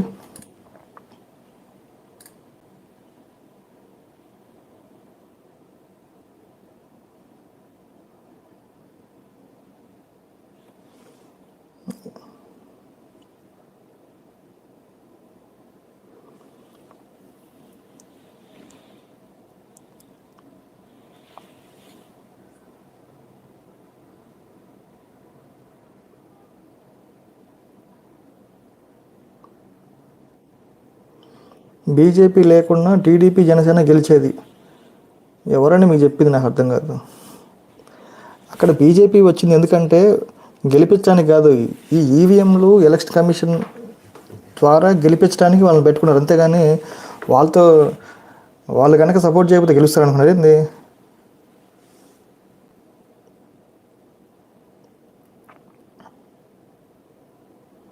పీకే అంత ఊసరవెల్లి ఎవరు లేరు. పీకే ఊసరవెల్లి కాదండి, ఊసరవెల్లి అమ్మ మగుడు. పవన్ కళ్యాణ్ అనే వ్యక్తి ఊసరవెల్లి కాదు, ఊసరవెల్లికి అమ్మ మగుడు. అంత ఫాస్ట్గా రంగులు మార్చగలడు అనమాట. 2019లో మాయావతిని ప్రైమ్ మినిస్టర్ చేయడానికి నా లక్ష్యం అన్నాడు. మరి ఇప్పుడు అదే స్టాండ్ మీద ఉన్నాడు, అదే స్టాండ్ మీద ఉన్నాడండి పవన్ కళ్యాణ్. మాయావతి ఒక దళితురాలు, ఆవిడ్ని నేను ప్రైమ్ మినిస్టర్గా చూడాలి అలాంటి మాటలు అన్న వ్యక్తి ఈరోజు వచ్చి నేను సనాతనవాదిని, నాకు మనుధర్మం అంటే ఇష్టం, నాకు సనాతన ధర్మం ఇష్టం అని చెప్తున్నాడంటే అసలు ఆయన ఏ విధంగా ఒక మనిషి ట్రాన్స్ఫార్మ్ అయ్యాడు అనేది అర్థం కావట్లేదు. అసలు అమ్మ ఒక ఫ్యాన్గా మాకు అసలు కళ్ళు బయర్లుగా ఉంటున్నాయి. ఆయన వేషధారణ, ఆయన మాటలు, ఆయన తమిళనాడు పోయే మాటలు కానీ అవన్నీ చూస్తుంటే ఏంది అసలు ఈయనైనా మనం అభిమానించింది చిన్నప్పటి నుంచి, ఈయన కోసం మనం చొక్కాలు చింపుకుంది టికెట్ల కోసం అని. అసలు మా మీద మాకే సిగ్గేస్తుందండి చెప్పాలంటే, నిజం చెప్పాలంటే.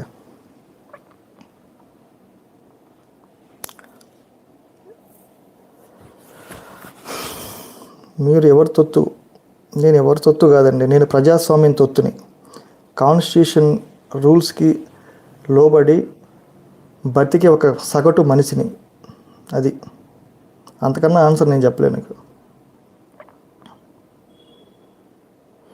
ఒకప్పుడు అవునండి, నేను కూడా చెప్పగా వెంకట్ గారు, నేను కూడా ఒకప్పుడు పిల్ల సైనికున్నే. తర్వాత తెలుసుకొని ఒక మెచ్యూరిటీ వచ్చిన తర్వాత ఆలోచిస్తే మనం మొత్తం కళ్ళు బయర్లు గమ్మిని. ఈ విధంగా మనల్ని మోసం చేశాడా మన అభిమాన నటుడు అని ఏడుస్తూ కూర్చుంటున్నాం. అంటే ఏం చేస్తుంది అంటే ఏడవటం అంటే తెలుసుకున్నాము, మాట్లాడుతున్నాం, ప్రశ్నిస్తున్నాం. ఆయనలాగా ప్రశ్నిస్తున్నామని చెప్పి దొంగచాటు కూర్చోవాలి, ఎక్కడికి వెళ్ళి కూర్చోవట్లు.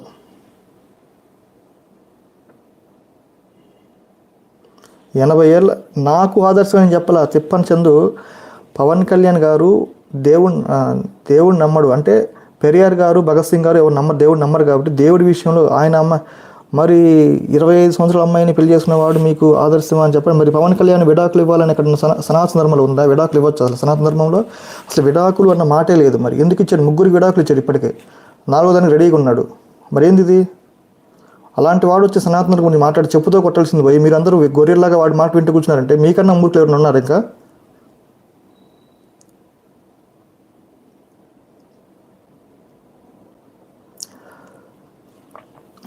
వచ్చాడు సర్చింగ్ ఫర్ సంథింగ్. నువ్వు క్రిస్టియనా అడిగాడు, చూసావా?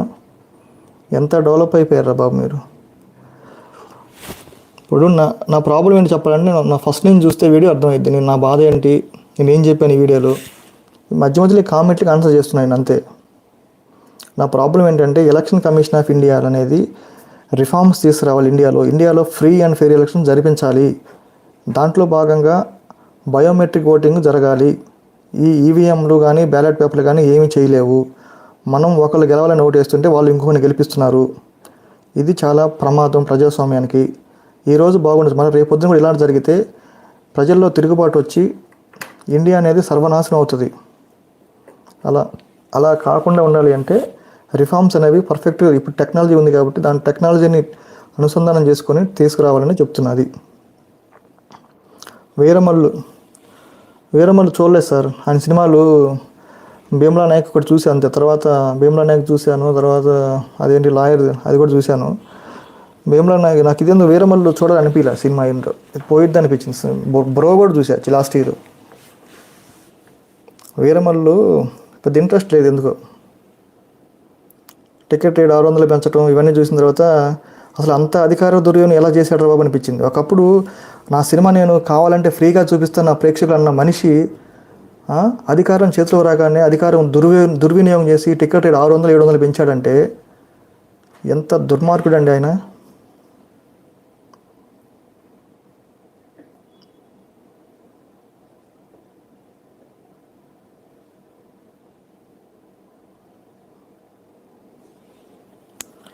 మధుసూదన్ రావు హాయ్ పేటిఎం. హాయ్ రా పిల్ల సైనిక, బాగున్నావా? మనకు విజయవాడ అన్న గుంటూరు కంబైన్ చేసి క్యాపిటల్ కడితే 20 yearsలో హైదరాబాద్లో అదే నేను చెప్పేది కూడా. అలా చేసినట్టుకైతే అసలు ఈ 10 years ఈ పాటికి సగం అయిపోయేది. గుంటూరు కాకాని వరకు ఈ పాటి డెవలప్ అయ్యేది మంచిగా. ఆ రోడ్డు మొత్తం, హైవే మొత్తం ఎంత బాగుండేదండి. అసలు కృష్ణానది మధ్యలో, కృష్ణానది అంతా సర్వనాశనం చేసి పెట్టాడు వెంకట్. సుగాలి ప్రీతికి అవునండి పాపం వాళ్ళ అమ్మ కూడా ఏదో మొన్న ఏదో పాపం మీడియా ముందుకు వచ్చింది, చెప్పింది పవన్ కళ్యాణ్ ఇట్లా చేశాడు అది ఇది అని చెప్పేసి. కరెక్టే, అంతే. పవన్ కళ్యాణ్ ఒక ఫక్తు రాజకీయ నాయకులో మారాడు. ఇంకో విషయం చెప్పమంటారా, నేను ఇంతవరకు ఇండియా మొత్తం మీద మోస్ట్ కన్నింగ్ ఫెలో ఎవరంటే చంద్రబాబు నాయుడు అనుకునేవాడిని మామూలుగా. కానీ అంతకు మించిన ఒక నాయకుడు వచ్చాడండి మన ఇండియాలో. అతని పేరే పవన్ కళ్యాణ్. ఎందుకు చెప్తున్నానంటే ఆయన ఎంత మోస్ట్ డేంజరస్ పర్సన్గా మారబోతున్నాడు అనేది మీరు ఫ్యూచర్లో చూస్తారు. అది మీ ఊహకే వదిలేస్తున్నా. ఎందుకంటే నేను ఒక అభిమానిగా చెప్తున్నా.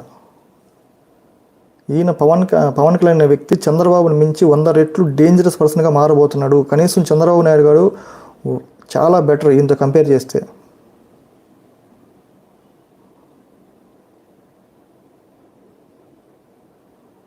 తడిగొడ్డతో గొంతు కోసే రకం అండి పవన్ కళ్యాణ్. మరీ దారుణం అండి అసలు ఆయన. 30,000 మంది ఆడపిల్లలంట వాలంటీర్ల సహాయంతో గవర్నమెంట్ దేశం దాటించిందంట. ఎన్ని అబద్ధాలు చెప్పాడండి ఎలక్షన్ ముందు. అసలు మనిషా పశువుల సమస్య నాకు అర్థం కాదు.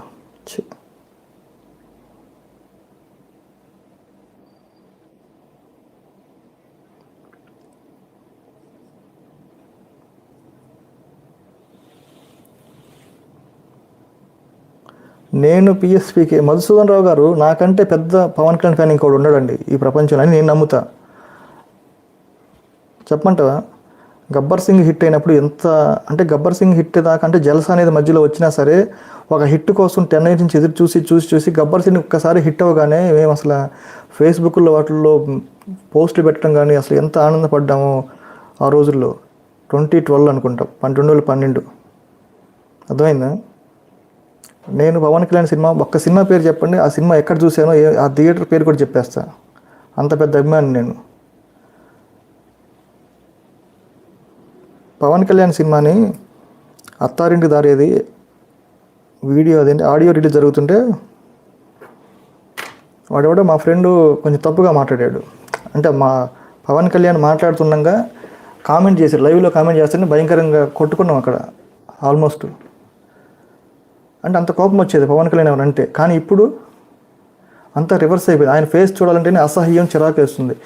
ఇలాంటి వ్యక్తిని మనం అభిమానించింది అనేంత ఏంటి ఇన్ని అబద్ధాలు చెప్తున్నాడు ఏంటి? మనం అసలు యాక్చువల్గా మన హీరో ఇలా అబద్ధాలు చెప్పాడు కదా, రియల్గా ఉంటాడు కదా. అంటే ప్రతి సినిమాలో ఇప్పుడు మీరు ఖుషి తీసుకోండి, బాలు కానీ బంగారం కానీ ప్రతి సినిమాలో ఒక సాంగ్, ఫస్ట్ సాంగ్ అనేది ఒక మెసేజ్ ఓరియంటెడ్ ఉండేది. అంత ఇష్టపడేవాళ్ళం అండి.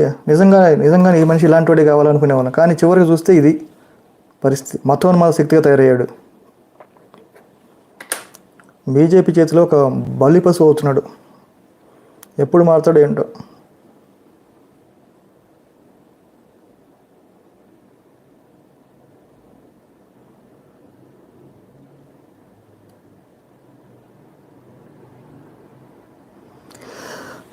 మధుసూదన్ రావు గారు ఇప్పుడు జగన్మోహన్ రెడ్డి అతను ప్రతిపక్ష హోదా కూడా లేదని మీరే అంటున్నారు. జస్ట్ ఆయన పులివెందుల ఎమ్మెల్యే, ఆయనకి ఏమీ లేదు, ఆయన చిత్తుగా ఓడించామని మీరే అన్నారు. మరి అలాంటప్పుడు ఆయన ఏమంటాం? ఇప్పుడు మన అధికారం లేని వాళ్ళ గురించి ఏం మాట్లాడాలి? అధికారం లేని వాళ్ళ గురించి మాట్లాడితే మనకి వాల్యూ ఉండదు అసలు. ఇప్పుడు అధికారంలో ఉన్న వాళ్ళని మాట్లాడి ఏదన్నా ప్రజలకు ఉపయోగం ఉంటుంది. ఇప్పుడు ఆయన తిట్టినా కొట్టినా ఏమొస్తుంది చెప్పండి? పావల గురించి ఎక్కువ డిస్కషన్ చేయకు. ఓకే అండి. అంటే ఒక అతను అడిగాడు, నిజంగా నువ్వు పవన్ కళ్యాణ్ ఫ్యాన్ డౌట్ వస్తుందంటే చెప్తున్నా. నిజంగానే ఒకప్పుడు పవన్ కళ్యాణ్ పెద్ద ఫ్యాన్ అండి. ఇప్పుడు నేను విజయవాడలో చూసాము సినిమాలు. విజయవాడలో తీన్మార్ సినిమాకి 3 గంటలు లైన్లో నిలబడి రంభా ఊర్వశి వెనక కాంప్లెక్స్లో టికెట్ తీసుకున్నామండి ఆ రోజుల్లో. జానీ సినిమా హైదరాబాద్లో చూసాం. కచ్చిపు కట్టుకొని వెళ్ళి ఆ సినిమా ఫెయిల్ అయినా సరే పెద్ద అంటే చాలా అంటే మాకు హిట్ అనిపించింది. ఎందుకు అనిపించింది కానీ ఆ రోజుల్లో. తీరా చూస్తే అది రిజల్ట్ వేరేగా వచ్చింది అనుకో, అది వేరే విషయం. గుడుంబా శంకర్ చూసి చాలా పెద్ద హిట్ అనుకున్నాను నేను, ఆ పాటలు ఆ కామెడీ చూసి. తీరా చూస్తే ఫెయిల్ అయింది, సినిమా ఫెయిల్ అయింది. ఓకే, ఇక ఆయన గురించి ఎందుకు కానీ. సిబిఎన్ గారు వ్యతిరేకించడండి, ఎందుకంటే ఆయన గెలిచిందే ఈసీఐ సహాయంతో కదా. ఎందుకు వ్యతిరేకిస్తాడు చెప్పండి? ఆయన గెలిచిందే ఎలక్షన్ కమిషన్ ముఖేష్ కుమార్ గారి హెల్ప్ చేయబట్టి గెలిచాడు. లేకపోతే గెలిచేవాడే అడ్రస్ ఉండేవాడు కదా అసలు ఆల్ ఆఫ్ సడన్గా బీజేపీతో పొత్తు ఎందుకు కుదిరిందండి వాళ్ళకి? Because of Pawan Kalyan. పవన్ కళ్యాణ్ లేకపోతే అక్కడ గవర్నమెంటే ఫామ్ కాదు అసలు అక్కడ.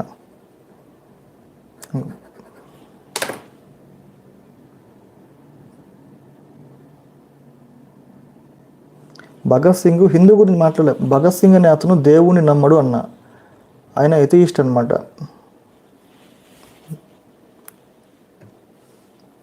దేవుడు నమ్మడు భగత్ సింగ్. దేవుడే లేనంటే ఇక హిందూ మతం ఏం ఫాలో అవుతాడండి భగత్ సింగ్? దేవుడు లేడని బుక్ రాశాడండి.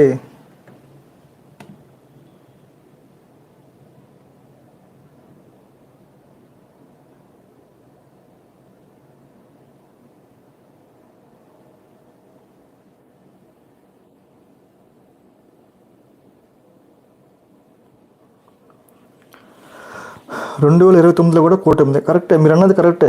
మళ్ళీ ఈవీఎంలో పెట్టబోతున్నారు, మళ్ళీ వాళ్ళే వస్తారు, మళ్ళీ జనం తిరగబడతారు, మళ్ళీ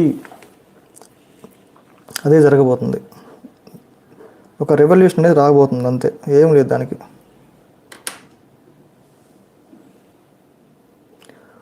ఒరే ఈయన అసలు బ్లాక్ చేయడం మంచిది. భగత్ సింగ్ దేవుడు నమ్మాట వేస్ట్ ఫెయిల్, నీకేం తెలుసు మాట్లాడుతున్నారా? ఆయన సొంత బుక్ కూడా రాశాడు, చూసుకోపోయి తెలుసు, గూగుల్లో చదువుకోపో. ఒక 100 ఇయర్స్ ఏంటి 100 ఇయర్స్ వాళ్ళదే. మధుసూదన్ రావు పోయి పడుకో. మధుసూదన్ రావుని బ్లాక్ చేశారు, ఎందుకంటే చిరాకు పుట్టిస్తున్నాడు.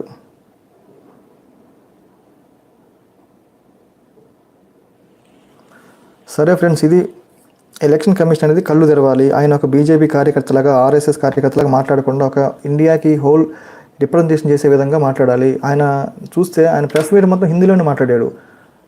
గమనించారు ఎవరైనా? అసలు సౌత్ ఇండియా వాళ్ళకి హిందీ ఏమొచ్చని నాకు అర్థం కాదు. ఒక ప్రధాన ఎలక్షన్ కమిషనర్ అయ్యి ఉండి అంతమంది జర్నలిస్టులు క్వశ్చన్లు ఇంగ్లీష్లో అడుగుతుండే, ఈయన ఇంగ్లీష్లో కూడా సమాధానం చెప్పకుండా హిందీలో చెప్పాడు. కనీసం హిందీలో కాకపోయినా బైలింగ్వల్ అని చెప్పాడా? హిందీ ఇంగ్లీష్ కలిపి చెప్పి లేదు, మొత్తం హిందీలోనే చెప్పాడు. దాన్ని బట్టి అర్థం అవ్వట్లేదా ఆయన ఎందుకు ఎవరి కోసం పనిచేస్తున్నాడు?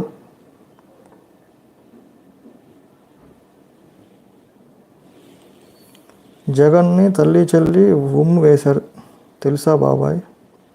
తెలీదు బాబాయ్. నీ అడ్రస్ చెప్పురా. ఏం చేస్తావురా వచ్చి?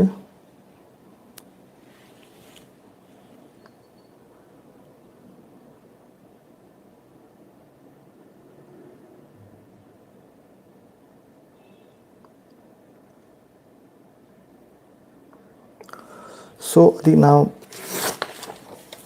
ఫైనల్లీ నా క్వశ్చన్, నా సజెషన్స్ ఏంటంటే ఎలక్షన్ కమిషన్ ఆఫ్ ఇండియా కంటే ఈ మనిషికి, ఈ పెద్ద మనిషికి ఫస్ట్ నువ్వు ఓటర్ కార్డుని ఆధార్ కార్డుతో లింక్ చెయ్యి.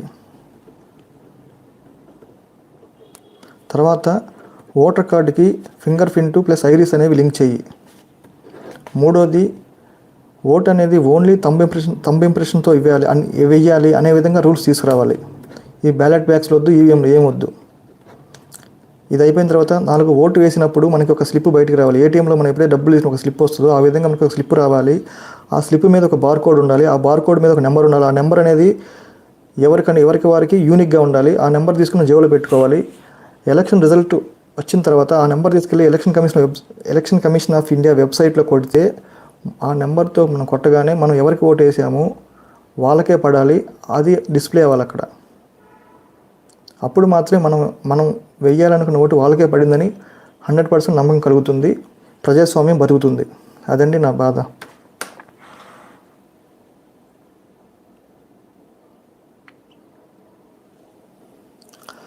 అభిశంసన ఒకటే మార్గం. వేస్ట్ అండి, వాళ్ళే గెలుస్తారు. వాళ్ళకి ఫుల్ మెజారిటీ ఉంది కదా, వాళ్ళే గెలుస్తారు. ఊరికే పెట్టాం కదా ఇన్సిడెంట్ చాలు బ్రదర్ మనకి.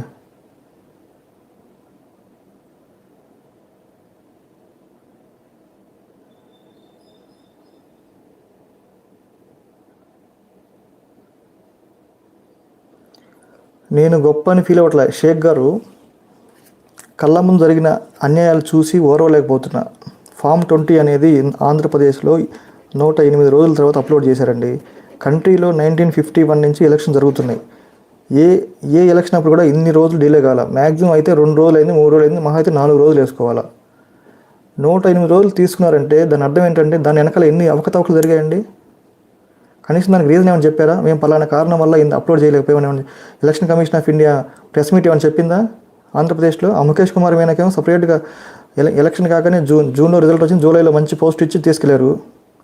ఇంకొకరిని తీసుకొచ్చి పెట్టారు అక్కడ. దానికి ఎవరు రెస్పాన్సిబుల్ ఇప్పుడు చెప్పండి?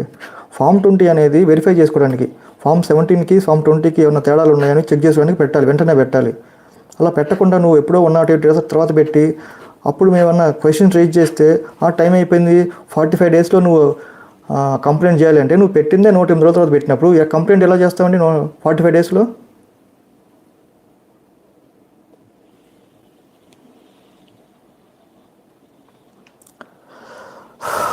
కోర్టులో కేసు వేయండి బ్రదర్. ఇలా యూట్యూబ్లో పెడితే యూట్యూబ్లో మాకు సరిపోదు. నేను ఆల్రెడీ ఆర్టీ యాక్ట్ కింద పెట్టానండి, రైట్ టు ఇన్ఫర్మేషన్ యాక్ట్లో అప్లై చేస్తున్నా.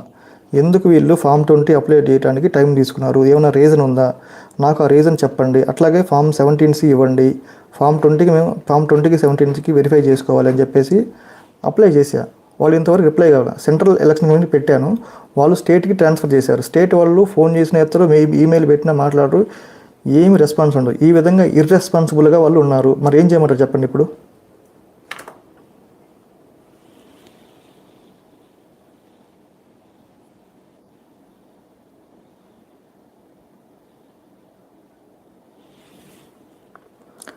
దశం భాగం ఏందిరా వేస్ట్ ఫిల్లో. చెప్పాను నేను క్రిస్టియన్ నేను చెప్పానా నీకేమన్నా?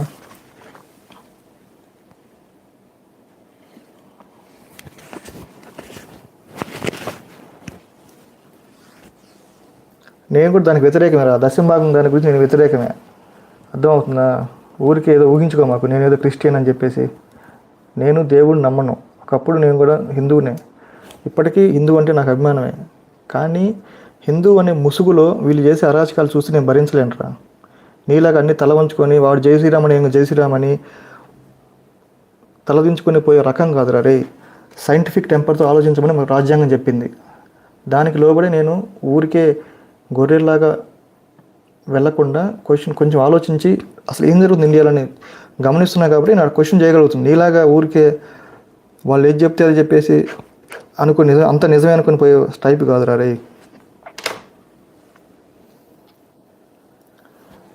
నీ నోటితో జై శ్రీరామ్ హరే రామ్ అంటే వినాలని ఉంది. విను జై శ్రీరామ్ అన్నా కదా. అరే నాకు ఎవరి మీద కోపం లేదురా. హిందూ అయినా క్రిస్టియన్నా నాకు అమాయకులు అంటే ఇప్పుడు క్రిస్టియన్స్లో కూడా పాపం చాలామంది దశం భాగం అని చెప్పేసి లేదంటే ప్రేయర్ చేస్తే తగ్గిపోతాయి అది అని చెప్తూ ఉంటారు. నాకు వాళ్ళంటే చాలా కోపం. అమాయకమైన ప్రజల్ని మోసం చేస్తున్నారని కోపం నాకు. అట్లాగే ఇక్కడ కూడా అంతే, హిందువులందరినీ అమాయకం చేసి మోడీ లాంటి వాళ్ళు ఆడిస్తున్నారు. వీళ్ళ మీద కోపం, అంతేగాని నాకు ప్రజల మీద ఎప్పుడు కోపం లేదు.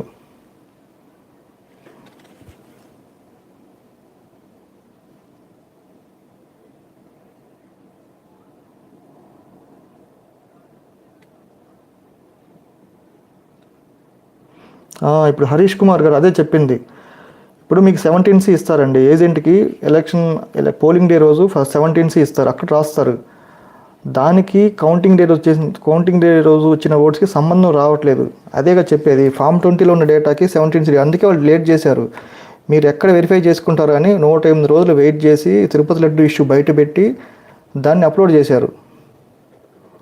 ఆ పాయింట్ ఇంతవరకు ఎవరు క్యాచ్ చేయలేకపోయారు. ఇంతవరకు చేసినా సరే ఎవరు పట్టించుకోలే. ఫ్రంట్ లైన్ మీడియా అసలు ఏం పట్టించుకోలేదు.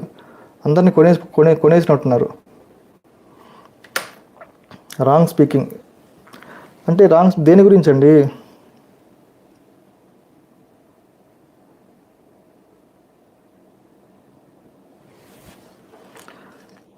ఈ రాజుగారిని బ్లాక్ చేయాల, వేస్ట్ ఫెలో.